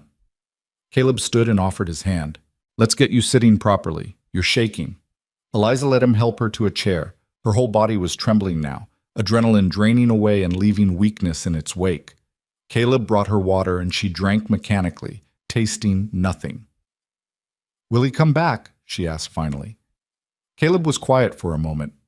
"Eventually, maybe, but not today, and probably not with guns. We hurt his pride badly, Eliza. Made him look weak in front of his hired men. He'll want revenge, but he'll be more careful about how he seeks it." "What do we do?" "We stay alert. We keep the weapons loaded. And first thing tomorrow I ride to town and report what happened to Marshal Dawson. Get it on record that Pettigrew attacked us, that we defended ourselves legally." He met her eyes. "But Eliza, you need to understand something. After this, there's no going back. You stood up to him. You fought. Men like Pettigrew, they don't forget that." "I know." Eliza's hands clenched into fists. "But I'm done running, done hiding. If he comes for me again, I'll fight again. I'll keep fighting until either he's gone or I am." Something flickered in Caleb's expression. Approval, maybe, or recognition. "Then we fight together. Because you're not alone in this anymore." The words settled over Eliza like a blanket, warm and solid. Not alone. For the first time in her entire life, she wasn't facing danger alone. Someone was standing with her, beside her, not because he owned her or wanted something from her, but because he'd chosen to. Because he believed she deserved protection and dignity and freedom. They spent the rest of the day securing the ranch. Caleb checked every door and window, making sure they could be properly barred. He moved weapons to strategic locations throughout the house. He even rigged a simple alarm system using tin cans and wire that would alert them if anyone approached at night. Eliza helped where she could, but mostly she tried to process what had happened. She'd crossed a line today, one she could never uncross. She'd met violence with violence, had refused to be a victim, had claimed her right to defend herself. The old Eliza, the one who'd survived by making herself small and compliant, was gone. In her place stood someone harder, fiercer, less willing to bend. She wasn't sure if that was a good thing or not. But it was done. As evening approached, Caleb cooked dinner while Eliza kept watch from the window. Neither of them had much appetite, but they forced themselves to eat. Strength would be important in the days ahead. "Tell me about your son," Eliza said suddenly, breaking the silence. Caleb looked up, surprised. "Thomas?" "Yes. You said fever took him, but you never talk about what he was like." Caleb was quiet for a long moment, his fork frozen halfway to his mouth. Then he set it down and leaned back. He was 6 when he died. Smart as a whip, always asking questions about everything. Why is the sky blue? Where do stars come from? How do horses know where to walk? A faint smile crossed his face. Drove Sarah crazy sometimes, all those questions. But I loved it. Loved that he was curious about the world. He sounds wonderful. He was. He loved this ranch, loved helping with the animals. Every morning he'd follow me to the barn, trying to carry buckets that were bigger than he was. Caleb's voice roughened. The day the fever started, he complained his head hurt. We thought it was nothing. By nightfall, he was burning up. 3 days later, he was gone. Eliza reached across the table and took his hand without thinking. Caleb looked down at their joined hands, then back at her face. "I'm sorry," she said softly. "No parent should have to bury their child." "No, they shouldn't." He squeezed her hand gently. "But we do. We survive it somehow. Just like you'll survive losing Grace. Not forget, never forget, but survive." "How?" The question burst from Eliza. "How do you survive losing someone you love? How do you wake up every day knowing they're gone and keep going anyway?" Caleb considered this carefully. "You find reasons, small ones at first. The cattle need feeding. The fence needs mending. Someone else needs help. You string together enough small reasons, and eventually they add up to something bigger. A purpose. A life worth living, even in grief." "Is that what I am?" Eliza asked quietly. "One of your small reasons?" "No." Caleb met her eyes directly. "You're one of the bigger ones." The weight of that statement hung between them. Eliza wanted to pull her hand back, to retreat into safety, but she found she couldn't, didn't want to. Something had shifted between them today, forged in gunfire and shared danger. Trust had deepened into something else. Something Eliza wasn't quite ready to name, but could feel taking root nonetheless. "I should check the perimeter once more before dark," Caleb said finally, releasing her hand and standing. "You should rest. It's been a long day. I'm not tired." "Then pretend. Your body needs to recover from the shock, even if your mind won't let you sleep." Eliza nodded and headed upstairs. But she didn't lie down. Instead, she sat by the window of her room, watching the sun set over the valley, her rifle across her lap. Below, she could see Caleb making his rounds, checking locks and sight lines with methodical thoroughness. The man was preparing for war, she realized. And so was she. Night fell, deep and moonless. Every shadow seemed to hide threats. Every sound made Eliza's heart race. She dozed fitfully in her chair, jerking awake at imagined noises, her hand always on the rifle. Around midnight, she heard footsteps in the hallway. Her grip tightened on the weapon before Caleb's voice came softly through her door. "It's just me. I'm going to sleep in the hallway tonight, between your room and the stairs. Just wanted you to know so you don't shoot me." "You don't have to do that." "I know, but I'm doing it anyway. Try to rest, Eliza." She heard him settle onto the floor outside her door, heard the rustle of a blanket being arranged. The man was sleeping on the hard floor to guard her room. The realization brought tears to Eliza's eyes. "Caleb?" she called softly. "Yes?" "Thank you for everything." "You're welcome. Now sleep." This time Eliza did lie down, though she kept the rifle beside her bed. Knowing Caleb was just outside the door, standing watch, made the darkness less threatening. She closed her eyes and eventually drifted into an uneasy sleep. The next morning dawned gray and heavy with the promise of rain. Caleb was already up when Eliza emerged from her room, his eyes shadowed with fatigue, but his movements as purposeful as ever. "I'm riding to town," he announced. "Should be back by late afternoon. You're going to stay here, doors locked, rifle loaded. Don't open up for anyone except me or Marshal Dawson. Understand? I should come with you. It's safer if you stay here. If Pettigrew's watching the town, I don't want him knowing you're vulnerable on the road."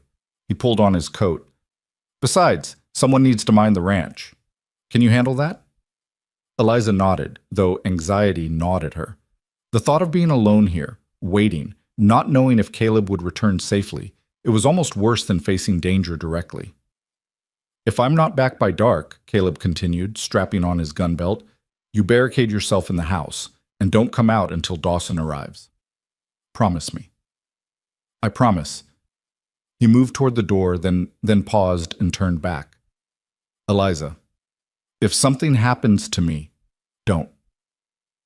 "If something happens," he continued firmly, "there's a lockbox under the floorboards in my room. It has money, the deed to this ranch, and signed papers transferring ownership to you. Everything's legal and notarized. You'll be taken care of." Eliza stared at him, speechless. When did you do that?" "Week after you arrived. Just seemed like the right thing to do." He met her eyes. "You deserve security, Eliza, whether I'm here or not." Before she could respond, he was gone, the door closing behind him with quiet finality. Eliza watched through the window as he saddled his horse and rode out, heading toward town at a steady pace. Within minutes, he'd disappeared over the ridge, and she was alone. The day stretched endlessly. Eliza tried to occupy herself with chores, feeding the animals, collecting eggs, weeding the garden, but her eyes kept drifting to the ridge, watching for Caleb's return, or for other riders. Every distant sound made her freeze, listening. By noon, the rain arrived, a steady downpour that turned the yard to mud and reduced visibility to a few dozen yards. Eliza retreated to the house, positioning herself where she could watch the approaches. The rifle never left her side. Hours crawled past. 1 o'clock. 2. 3. 4. The rain continued, relentless. 5 o'clock came and went. Still no sign of Caleb. As 6 o'clock approached and the light began to fade, Eliza's anxiety transformed into genuine fear. Something had happened. It had to have.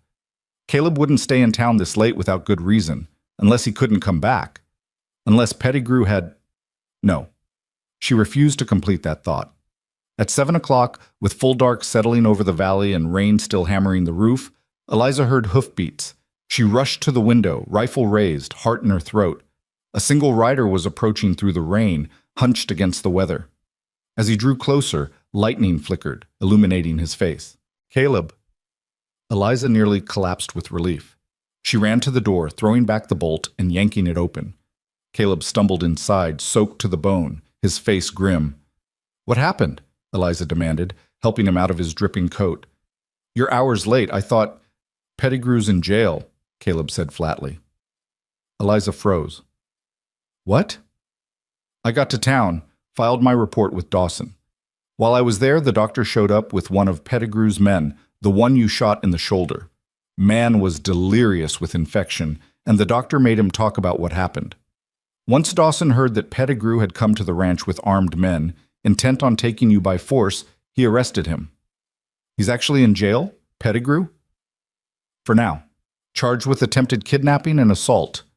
The hearing's set for next week." Caleb's expression darkened. "But there's more.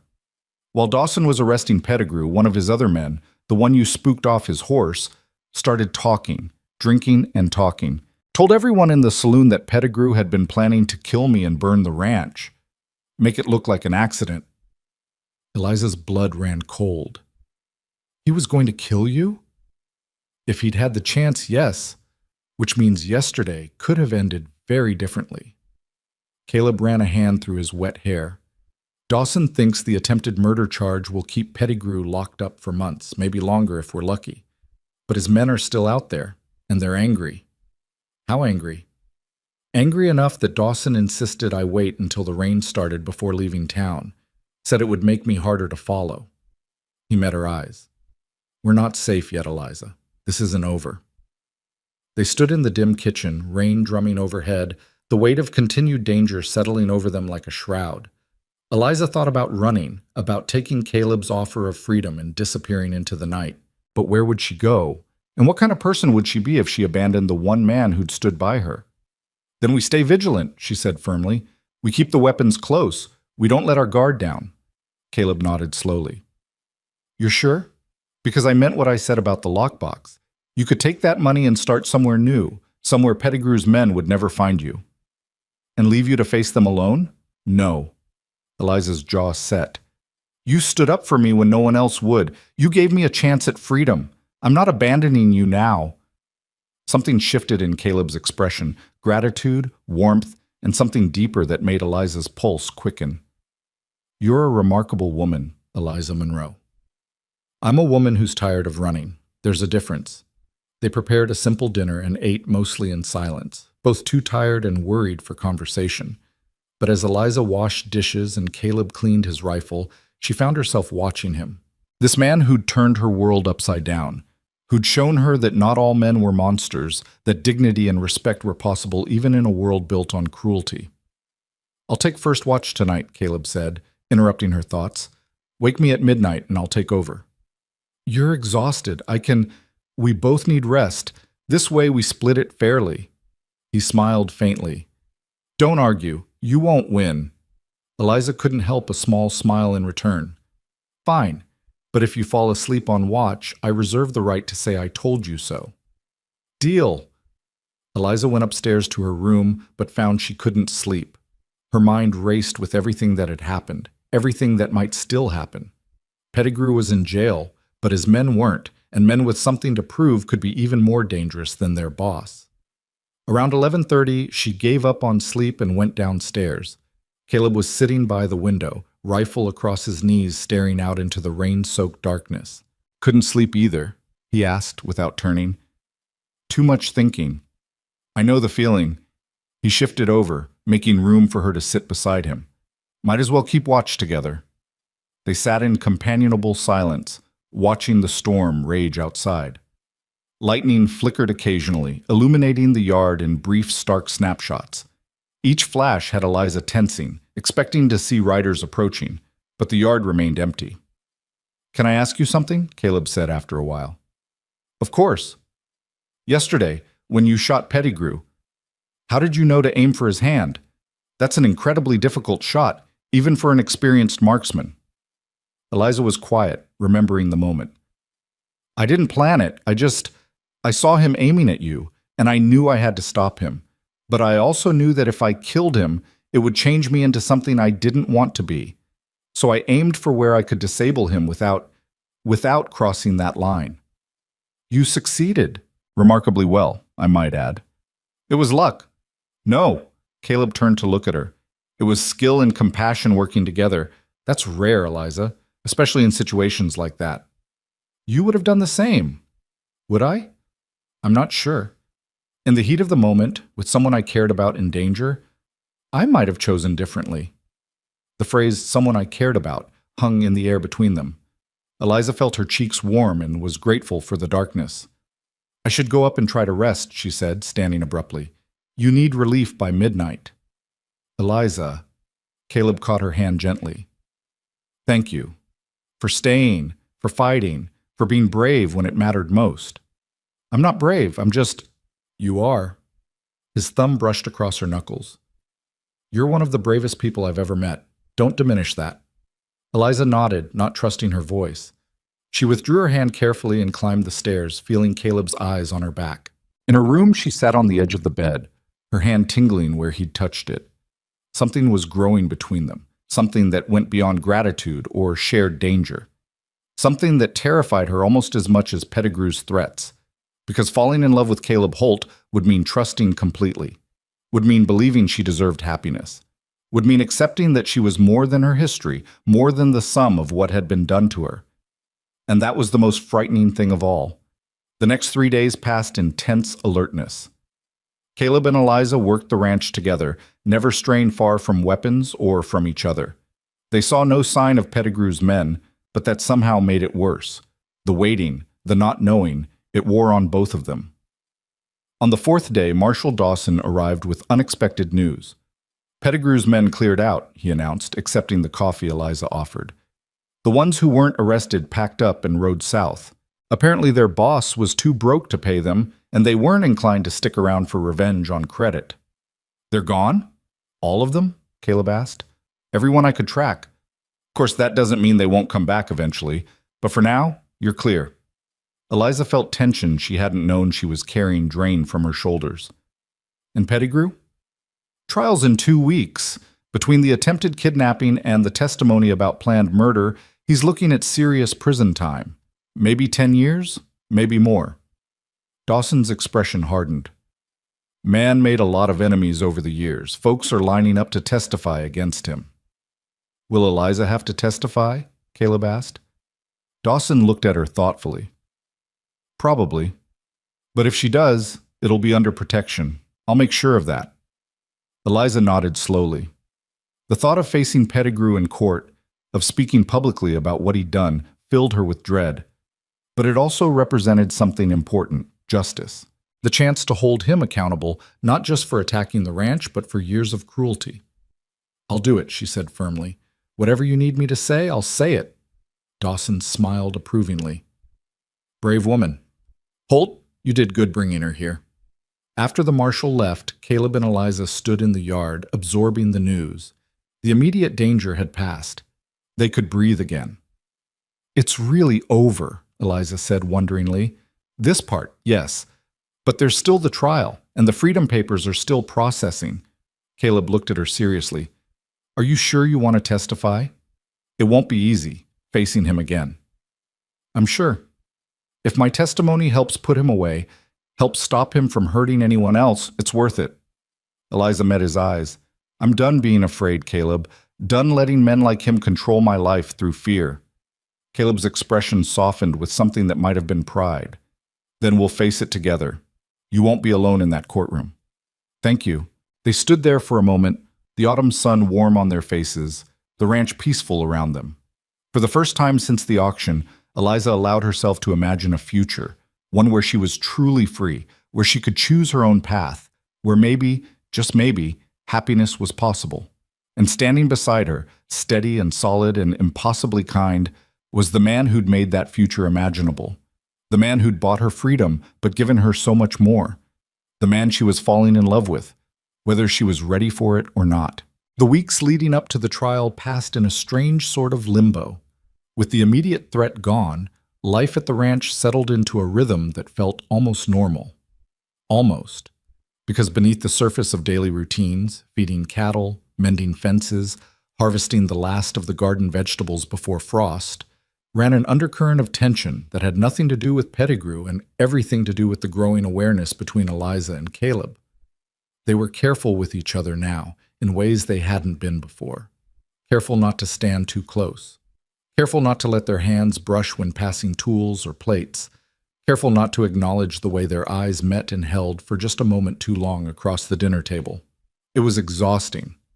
One afternoon, about a week before the trial, Eliza was in the kitchen making preserves from the last of the apples when Caleb came in from the barn. He stopped in the doorway, watching her work with an expression she couldn't quite read. Smells good, he said finally. Should be ready by tonight. We'll have enough to last through winter.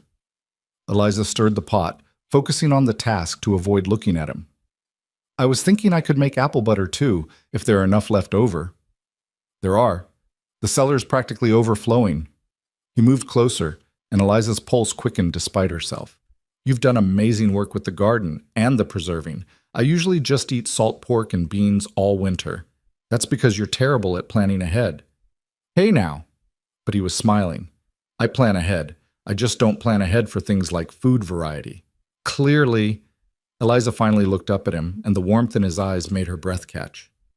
Caleb, I need to talk to you about something, he said, his expression turning serious. Eliza's stomach dropped. Here it came. Whatever he'd been holding back, whatever was creating this tension between them, he was about to say it. All right. Caleb pulled out a chair and sat at the table, his hands clasped in front of him. The freedom papers came through. Marshall Dawson brought them by this morning while you were with the chickens. Eliza's hand stilled on the spoon. They're done? I'm free? Legally, yes. As of this morning, you're a free woman. No one owns you. No one can claim you as property. He pulled a folded document from his pocket and held it out. These are yours. Eliza's hands trembled as she took the papers, unfolding them with careful reverence. The legal language was dense and formal, but the meaning was clear. She was no longer enslaved. She was a person in the eyes of the law. I don't understand, she said, her voice barely above a whisper. It's only been 2 months. You said it would take much longer. Dawson pulled some strings, called in favors. He wanted to make sure you had legal protection before the trial, in case Pettigrew tried to claim you couldn't testify against your owner. Caleb's expression softened. You're really free, Eliza, completely free. The words should have brought joy, should have filled her with relief and triumph. Instead, Eliza felt a strange hollowness opening in her chest, because freedom meant choice, and choice meant deciding whether to stay or go. This is what you wanted, Caleb continued quietly. What you deserved. I'm happy for you. Thank you. Eliza folded the papers carefully, her mind racing. I need some air, excuse me. She fled to the porch, the autumn wind cool against her flushed face. Behind her, she heard Caleb stand but not follow, giving her space, as always, respecting her boundaries even when it must have confused him. Eliza stared out at the valley, at the ranch that had become more of a home than anywhere she'd ever lived. Free. She was actually free. She could leave right now, could walk away from this place and everyone in it, and no one could stop her. So why did the thought of leaving make her feel like she was tearing herself in half? Because you love him, you fool, she whispered to herself. The admission hung in the air, undeniable now that she had spoken it aloud. She loved Caleb Holt, loved his quiet strength, his unwavering kindness, his absolute refusal to treat her as anything less than human. Loved the way he made her coffee exactly how she liked it without asking. Loved how he listened when she spoke, really listened, like her words mattered. Loved the person she was becoming in his presence, stronger, braver, more herself than she'd ever been allowed to be. But love was terrifying. Love meant vulnerability. Love meant trusting someone with the power to destroy you. And Eliza had spent her entire life learning that trust was the most dangerous thing you could give. The door opened behind her, and Caleb stepped out. He didn't speak, just stood beside her, his presence solid and reassuring. I don't know what to do, Eliza said finally. About what? About this. About being free. About... She gestured helplessly at the ranch, at the space between them. Everything. Caleb was quiet for a moment. What do you want to do? I don't know. I've never had to think about what I wanted before. Survival didn't leave room for wants. Then start small. He turned to face her. Do you want to leave the ranch? The question was direct, unflinching. Eliza appreciated that about him. He never danced around difficult topics. No, she admitted. I don't want to leave. Do you want to stay? I think so, but I don't know if I should. Why not? Eliza struggled to put her tangled emotions into words. Because staying means I'm choosing this, choosing you. And what if I'm wrong? What if I'm just confusing gratitude for something else? What if I'm staying because I'm afraid to be alone rather than because I actually want to be here? Caleb absorbed this, his expression thoughtful. Those are fair questions, and I can't answer them for you. Only you know what's in your heart. He paused, seeming to wrestle with something. But I can tell you what's in mine, if you want to hear it. Eliza's breath caught. I want to hear it. I care about you, Eliza, deeply, more than I thought I could care about anyone after Sarah died. His voice was low, earnest. When I bought you at that auction, I did it because it was the right thing to do. But somewhere along the way, it stopped being about doing the right thing and started being about you, about who you are, your strength, your resilience, Your refusal to let cruelty break your spirit. I admire you. And He took a breath. I love you. I don't expect you to feel the same way. I just wanted you to know. The words hung between them, simple and devastating. Eliza felt tears prickling her eyes. I'm terrified, she whispered. I know. I don't know how to do this, how to be loved, how to trust it. I know that too. Caleb reached out slowly, giving her time to pull away, and took her hand. So we figure it out together. No pressure, no expectations, just honesty and time and seeing where it leads. Eliza looked down at their joined hands. His was calloused and strong, marked by years of hard work. Hers was smaller, scarred from labor and old injuries. Together, they looked right. They looked like they fit. I think I love you too, she said, the words feeling foreign but true. But I'm scared of what that means. Love doesn't have to mean surrendering yourself. It can mean becoming more yourself, with someone who sees and values who you are. Caleb's thumb brushed across her knuckles. I don't want to own you, Eliza. I already tried that, and it felt wrong from the start. I just want to be with you, as equals, as partners, if that's what you want too. I do want that. I'm just not sure I know how. Then we learned together. They stood there on the porch, hands clasped as the sun sank lower in the sky. It wasn't a dramatic declaration, wasn't a sweeping romantic gesture. It was quiet and tentative and uncertain. But somehow that made it more real, more honest. Can I ask you something? Eliza said after a while. Anything. That day at the auction, when you bid on me, was there any part of you that hoped for this, that saw me and thought about more than just helping? Caleb considered this carefully. Honestly, no. I saw a woman in desperate need and I reacted. The feelings came later as I got to know you. If I'd bought you with romantic intentions, that would have been another kind of violation. But this, what's growing between us now, this is built on choice and mutual respect. That's the difference. Eliza nodded, understanding. I'm glad it happened this way, even though it's terrifying. The best things usually are. They went inside as the light faded, and Eliza finished the preserves while Caleb prepared dinner. The domestic routine felt different now, charged with new meaning. Every small interaction, passing a knife, brushing shoulders while reaching for spices, sharing smiles over minor mishaps, carried weight. After dinner, they sat by the fire, and for the first time, Eliza let herself lean against Caleb's shoulder. He stiffened in surprise, then relaxed, his arm coming around her carefully. Is this all right? He asked. Yes. Eliza closed her eyes, breathing in the scent of wood smoke and leather that meant safety. This is all right. They sat that way for a long time, watching flames dance in the hearth, neither speaking. Words weren't necessary. This quiet intimacy, the simple act of choosing to be close, said everything that needed saying. The trial came faster than Eliza was ready for. The morning dawned cold and gray, frost covering the ground in a crystalline blanket. Caleb helped her into the wagon, and they made the journey to town in tense silence. Eliza had dressed in her nicest outfit, a simple but well-made dress in deep green that she'd sewn herself, and pinned her hair up carefully.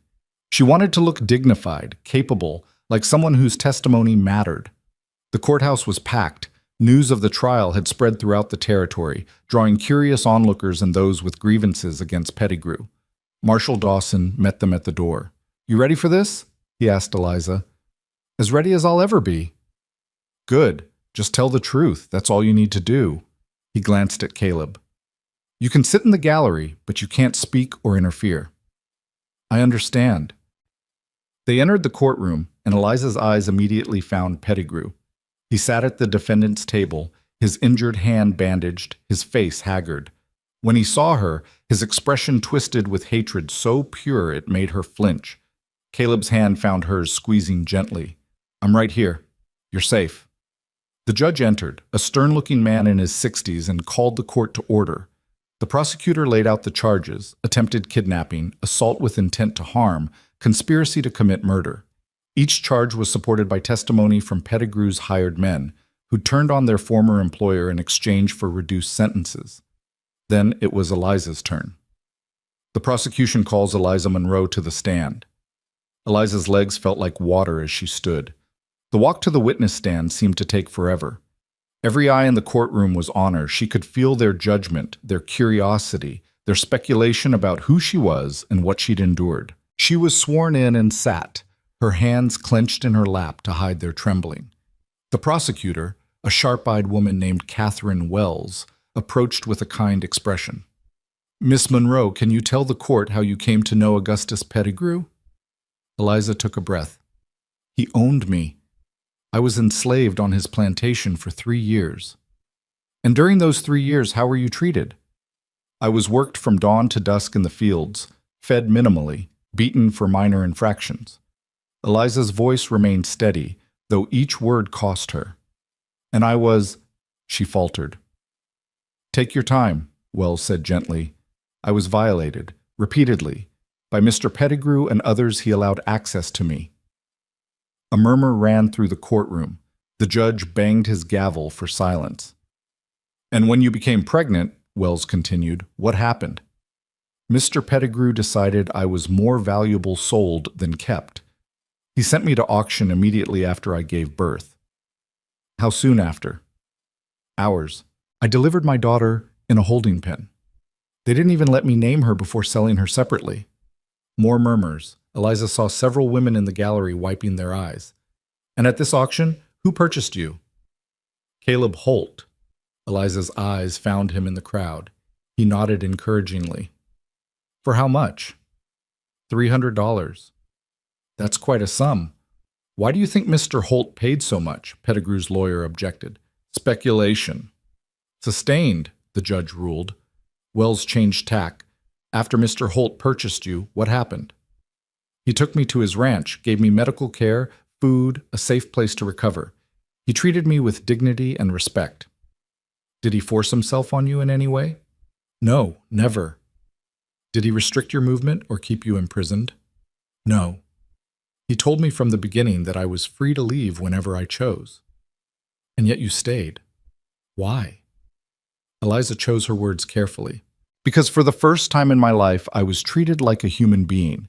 Because Mr. Holt showed me what freedom could actually mean. Not just the absence of chains, but the presence of choice, of respect, of safety." Wells nodded. "Now, can you describe what happened when Mr. Pettigrew came to the ranch?" Eliza recounted the confrontation in detail. Pettigrew's threats, the hired guns, the violence that erupted. She described shooting Pettigrew's hand, defending Caleb, refusing to surrender to men who would have dragged her back into slavery, or worse. "And when you fired at Mr. Pettigrew, what were you thinking?" "That I was done being property, done being afraid. That if I had to fight for my freedom, I would." No further questions. Pettigrew's lawyer stood for cross-examination. He was a weaselly man with calculating eyes. "Miss Monroe, you claim you were violated on Mr. Pettigrew's plantation. Do you have any proof of these allegations?" Eliza's jaw tightened. "My word is my proof." "The word of a former slave against a respected landowner? That's hardly compelling evidence." "Objection!" Wells was on her feet.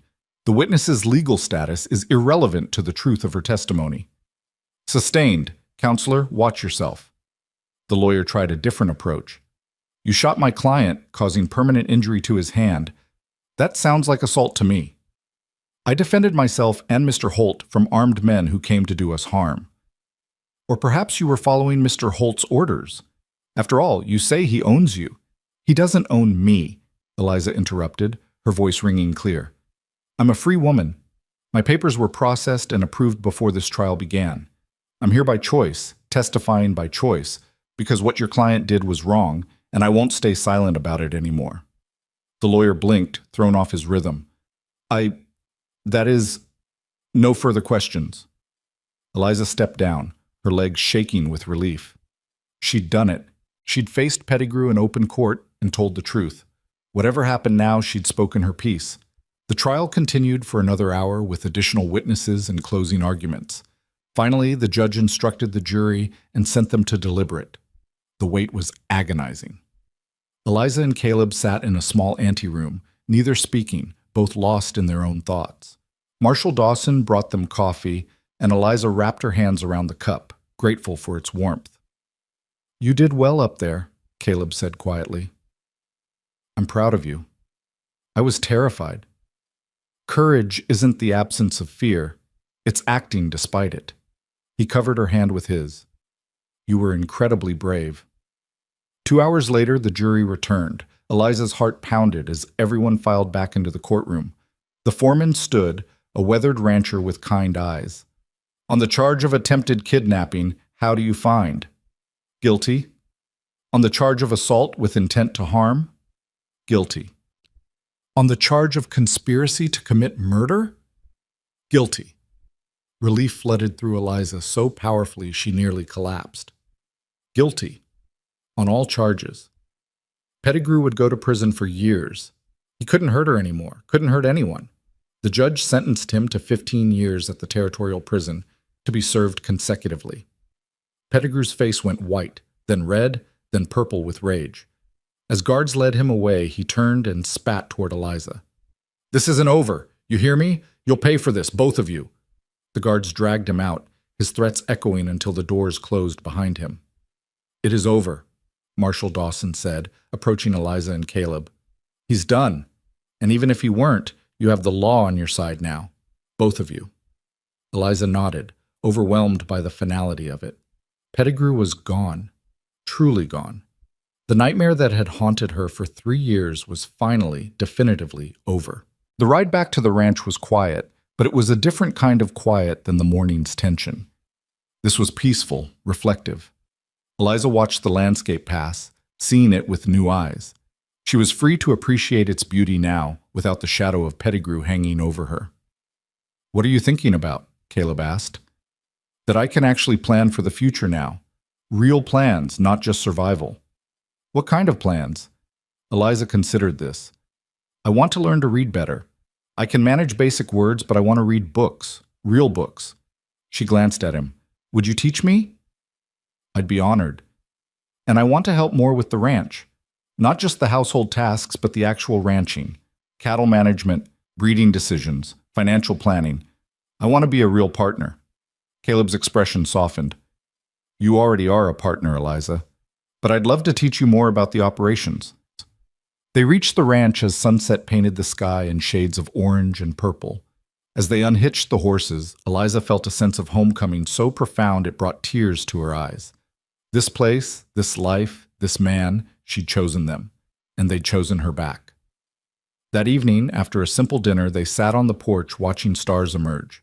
Caleb had brought out blankets against the cold, and they huddled together sharing warmth. "Can I ask you something?" Eliza said. "Always." "What happens now? With us, I mean." Caleb was quiet for a moment. "What do you want to happen?" "I want—" Eliza gathered her courage. "I want to stay. Not as a guest. Not as someone you're helping. I want to build a life here. With you. If that's what you want too." "It's exactly what I want." Caleb turned to face her, his expression serious. "But I want to do this right, Eliza. No rushing, no pressure. We take our time, figure out what this partnership looks like, build something solid." "What does doing it right look like?" "It looks like courting you properly. Taking you to town dances, bringing you flowers, earning your trust day by day. It looks like asking you to marry me when you're ready, if you're ever ready, and meaning it as a true partnership, not an obligation." He took her hand. "I want you to choose me every day, knowing you could choose differently. That's what love should be." Eliza felt warmth spreading through her chest. "I think I'd like that. The courting, the partnership, all of it." She paused. "But Caleb, I've already chosen you. Every day since the trial ended, I've been choosing you. I just needed time to realize it. And now? Now I'm choosing you consciously, deliberately, because I love you and because you showed me what love could actually mean." Caleb's smile was radiant, transforming his normally serious face. "Then I guess we're doing this. I guess we are." He kissed her then, gentle and reverent, and Eliza felt something settle deep in her soul. This was right. This was home. Not the ranch, not the house, but this. Being with someone who saw her, valued her, loved her for exactly who she was. The months that followed were the happiest of Eliza's life. Caleb courted her with old-fashioned earnestness, bringing her wildflowers from the meadow, teaching her to read from his small library, taking her to town socials where they danced awkwardly and laughed at their own missteps. They worked the ranch together, partners in every sense, and Eliza discovered she had a talent for cattle management that surprised them both. She also began to heal in ways she hadn't known she needed to.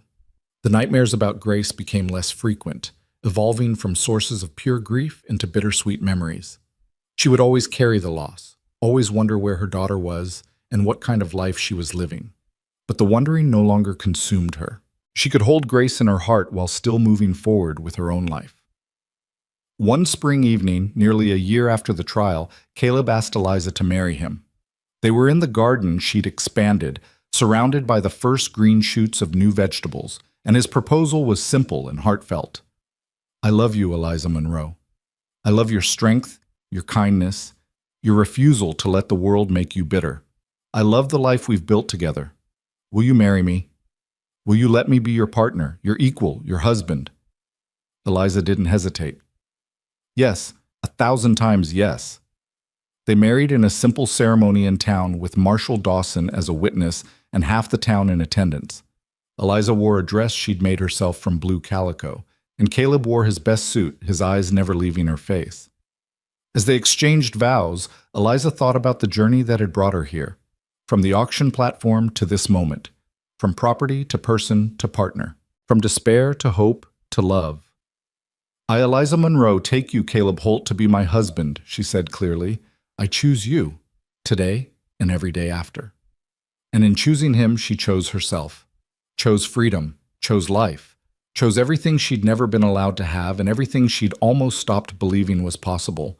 The past would always be part of her. The scars, the losses, the pain, they'd shaped who she was, but they didn't define who she would become. That was her choice to make now. And she chose joy, she chose partnership, she chose love. She chose the future, bright and open and entirely her own. The first year of marriage brought changes to the ranch that transformed it from a lonely bachelor's property into a true homestead.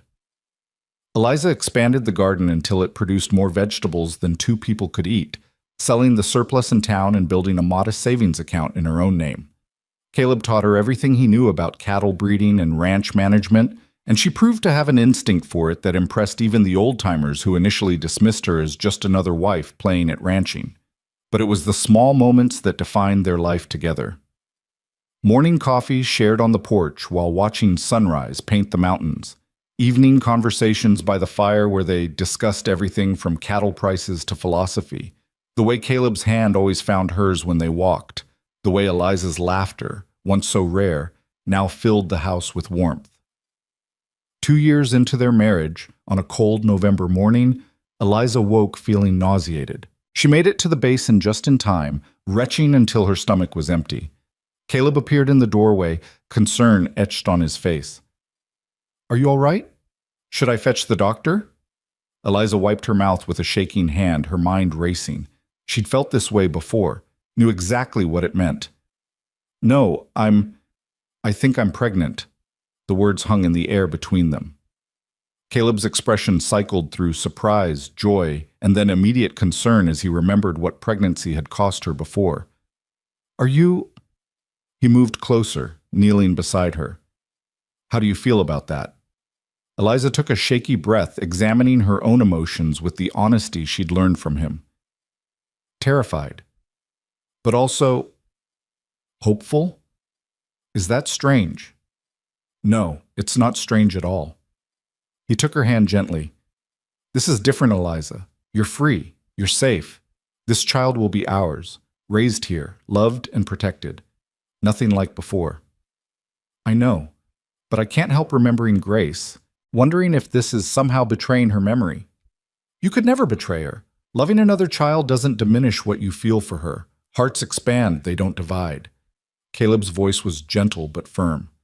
And maybe this child is a gift, a chance to experience motherhood the way it should be, with joy instead of fear.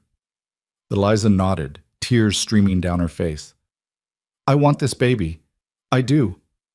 I'm just scared. Then we'll be scared together, and we'll get through it together, just like everything else. The pregnancy progressed slowly through winter and into spring. Eliza's body remembered what to do, even as her mind wrestled with memories of Grace. Caleb was attentive without being overbearing, anticipating her needs, making sure she rested, bringing her tea when the morning sickness was bad. Dr. Harmon, a kindly woman who'd moved to town the previous year, examined Eliza regularly. "You're healthy and strong," she assured them. "Everything looks good. This baby should arrive right on schedule in early June."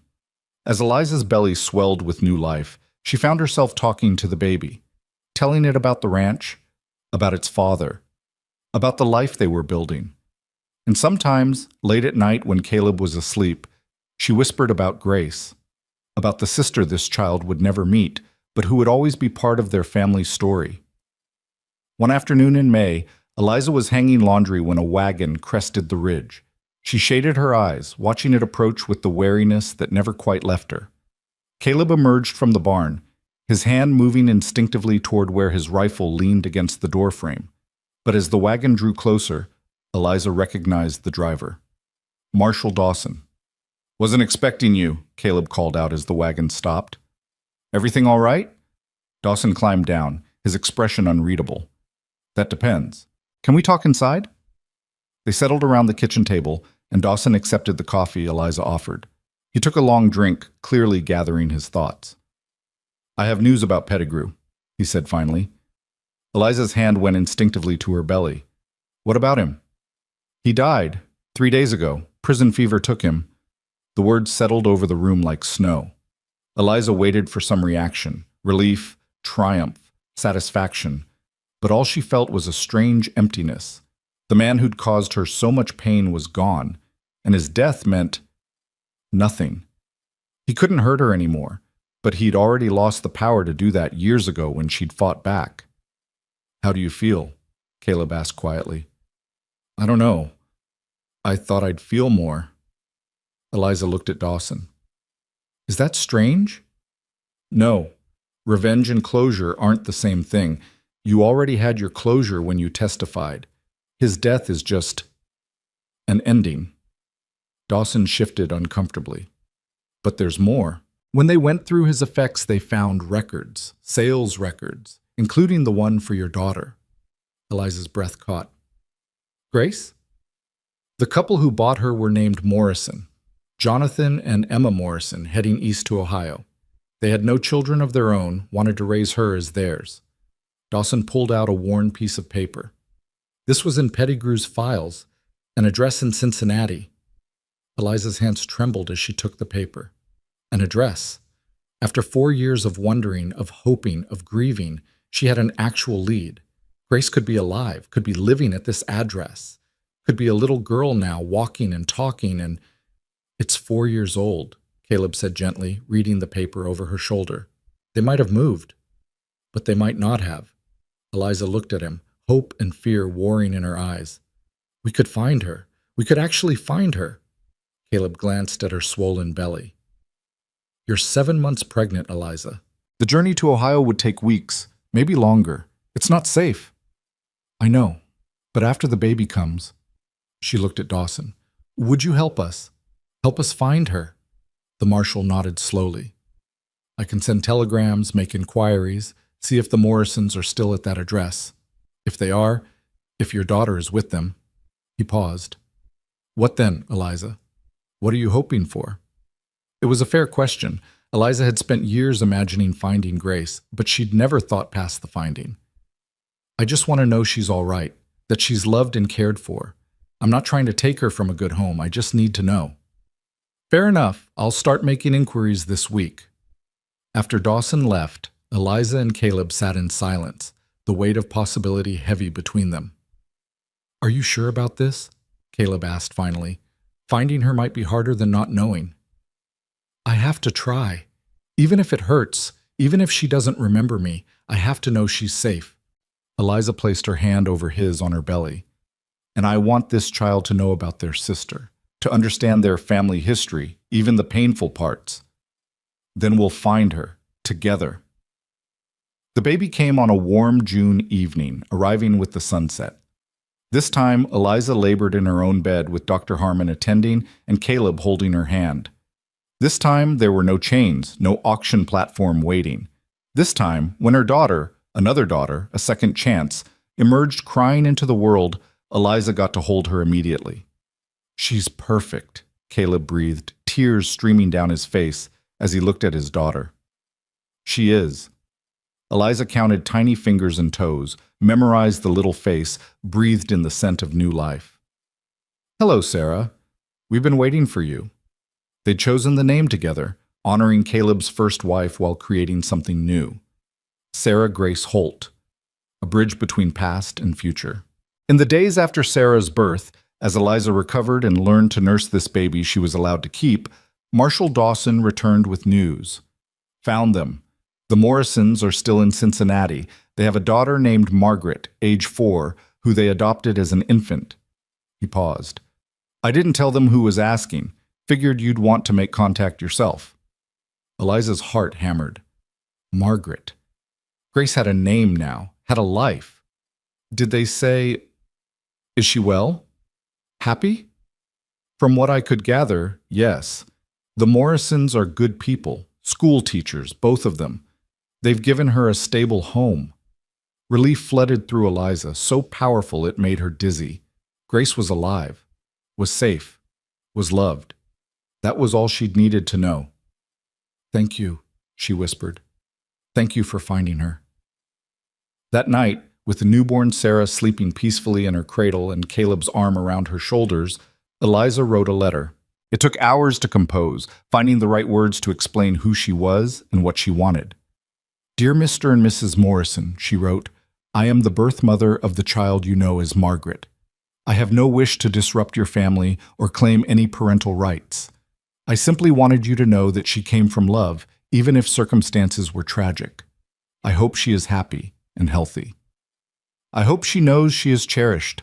If you feel it appropriate when she is older, please tell her that her birth mother named her Grace, and that not a day has passed without me thinking of her. I am remarried now, with a family of my own, but she will always hold a piece of my heart. I wish you all every happiness. With gratitude, Eliza Monroe Holt." She sent the letter through Dawson, not expecting a response, but 2 months later, one came. "Dear Mrs. Holt," Emma Morrison wrote, "your letter moved us deeply. Margaret is indeed happy and healthy. She is bright and curious, loving and kind. We have told her she is adopted, and when she is old enough to understand, we will share your letter with her. Please know that we are raising her with love and giving her every opportunity. She is learning to read already and loves stories about horses. Thank you for the gift of her life and for trusting us to raise her. We will make sure she knows she was wanted by both her birth mother and her adoptive parents.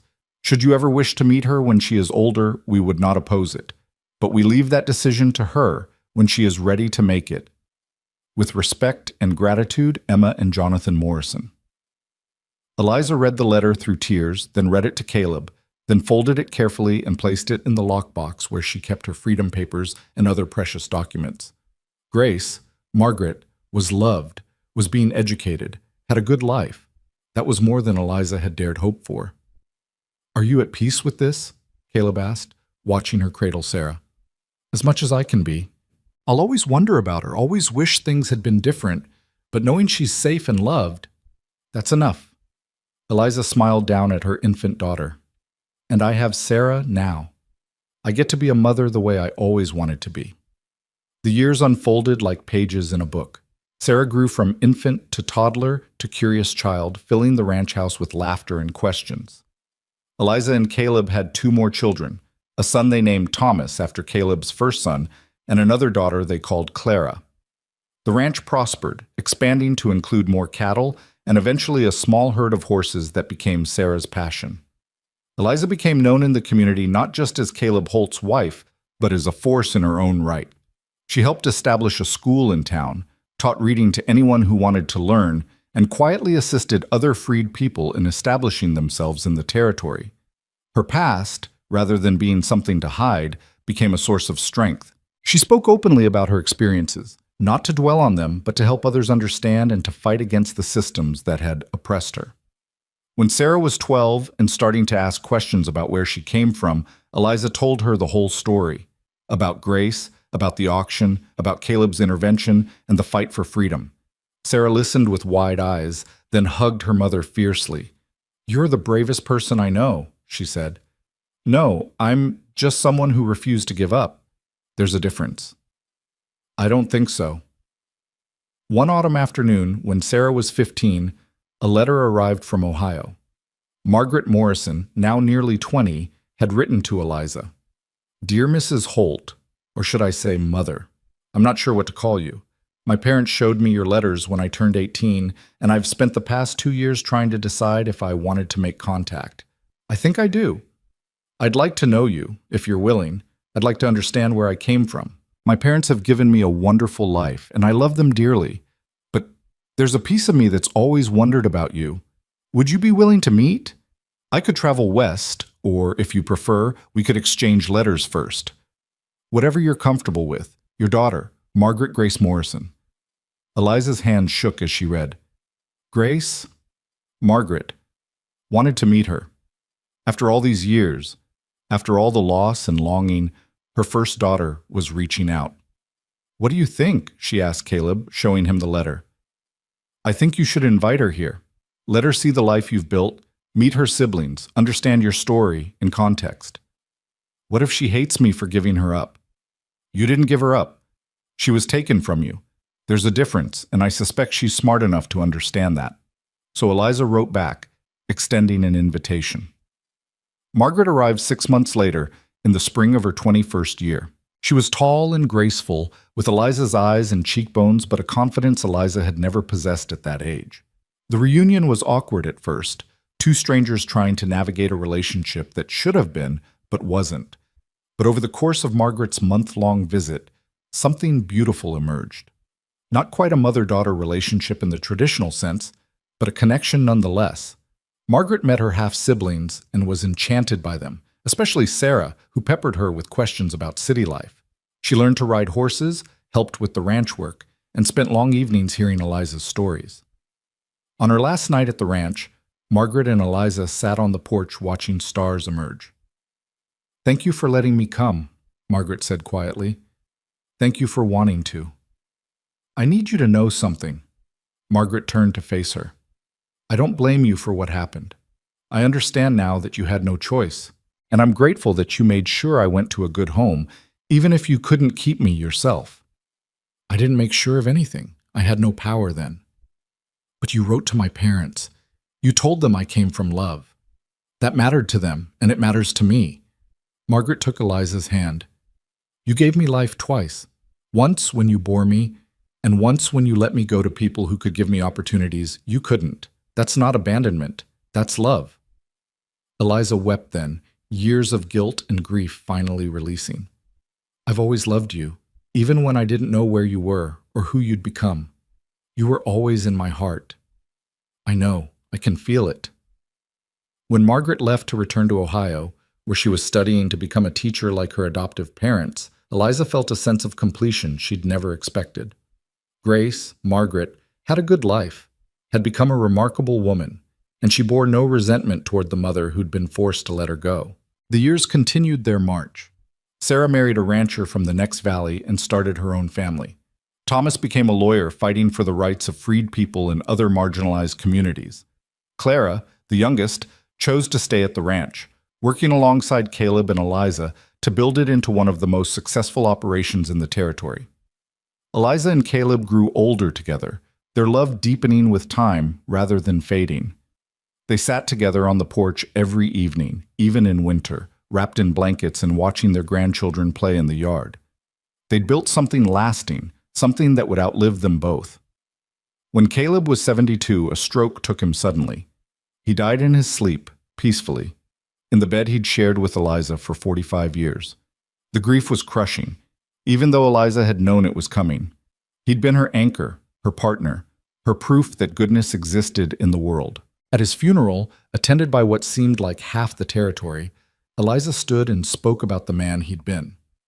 "Caleb Holt saved my life," she said, her voice clear despite her tears. "But more than that, he taught me that I was worth saving. He showed me that strength isn't about domination, but about using your power to lift others up. He proved that love doesn't require ownership, that partnership is built on respect, and that freedom is meaningless without the support to exercise it. He was my husband, my friend, my teacher, and my home. And though he's gone, everything he built, this ranch, this family, this community, will carry on because of the foundation he laid. In the years after Caleb's death, Eliza continued to run the ranch with Clara's help. She was in her 70s now, her hair silver, her hands gnarled with arthritis, but her spirit as fierce as ever. She spent her mornings working with the horses, her afternoons with grandchildren, her evenings writing letters to Margaret and reading the books she'd learned to love. One morning, 30 years after Caleb's death, Eliza woke feeling tired in a way that went beyond physical exhaustion. She was 96 years old, had lived a life beyond anything she could have imagined on that rain-soaked auction platform. She'd been a slave, a mother, a wife, a rancher, a teacher, a grandmother, a friend. She'd loved and lost and loved again. She'd fought for her freedom and then spent the rest of her life helping others find theirs. Clara found her that afternoon, sitting in Caleb's rocking chair on the porch, a peaceful smile on her face. She'd simply closed her eyes and slipped away, surrounded by the mountains she'd come to love and the land she'd helped build. The funeral was attended by 4 generations of family and countless community members whose lives Eliza had touched. Margaret came from Ohio, now a white-haired grandmother herself. Sarah's children and grandchildren filled the front rows. Thomas delivered the eulogy, his voice thick with emotion. "My mother was sold for $300, he said. That was her worth in the eyes of the law, in the eyes of men who saw her as property. But her true worth can't be measured in currency. It's measured in the lives she changed, the injustices she fought, the love she gave freely, and the legacy she leaves behind. She taught us that survival isn't enough, that we must live with dignity, with purpose, with love. She showed us that the past shapes us but doesn't define us, that freedom is something we must claim and then defend, and that family is built not just on blood, but on choice and commitment." They buried Eliza beside Caleb on a hill overlooking the ranch, where she could see the valley stretch out in all directions. The headstone was simple: Eliza Monroe Holt, 1843 to 1939. Once enslaved, always free. Beloved wife, mother, and fighter for justice. But Eliza's real legacy wasn't carved in stone. It lived in her children and grandchildren who carried forward her strength and compassion. It lived in the school she'd helped establish, still teaching children 70 years later. It lived in the ranch that bore her touch in every building and fence line. It lived in the stories people told about the woman who'd been bought and sold, but who'd refused to let that define her. Margaret stood at the grave long after the others had left, Clara beside her. "Did you know her well?" Clara asked gently. "Not as well as I would have liked, but well enough to understand what she gave me." Margaret touched the headstone. "She gave me life. And then she let me go because she loved me enough to want better for me than she could provide. That's the greatest gift a mother can give. She never stopped loving you or talking about you." "I know, just like she never stopped loving all of you." Margaret smiled through her tears. "She had the biggest heart of anyone I've ever known. Big enough to hold all of us, all our stories, all our pain and joy." As the sun set over the valley, painting the sky in shades of orange and purple, the 2 women stood together, bound by a mother who'd been torn from one and chosen by the other, united in their grief and their gratitude. Eliza Monroe had been born into slavery, had been bought and sold like livestock, had lost her first child and endured horrors that would have broken most people. But she'd survived. More than survived. She'd thrived. She'd built a life defined not by what had been done to her, but by what she'd chosen to become.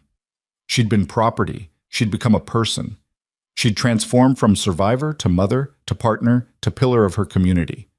Her journey had started on an auction platform in chains, bleeding and broken, believing her spirit had finally died.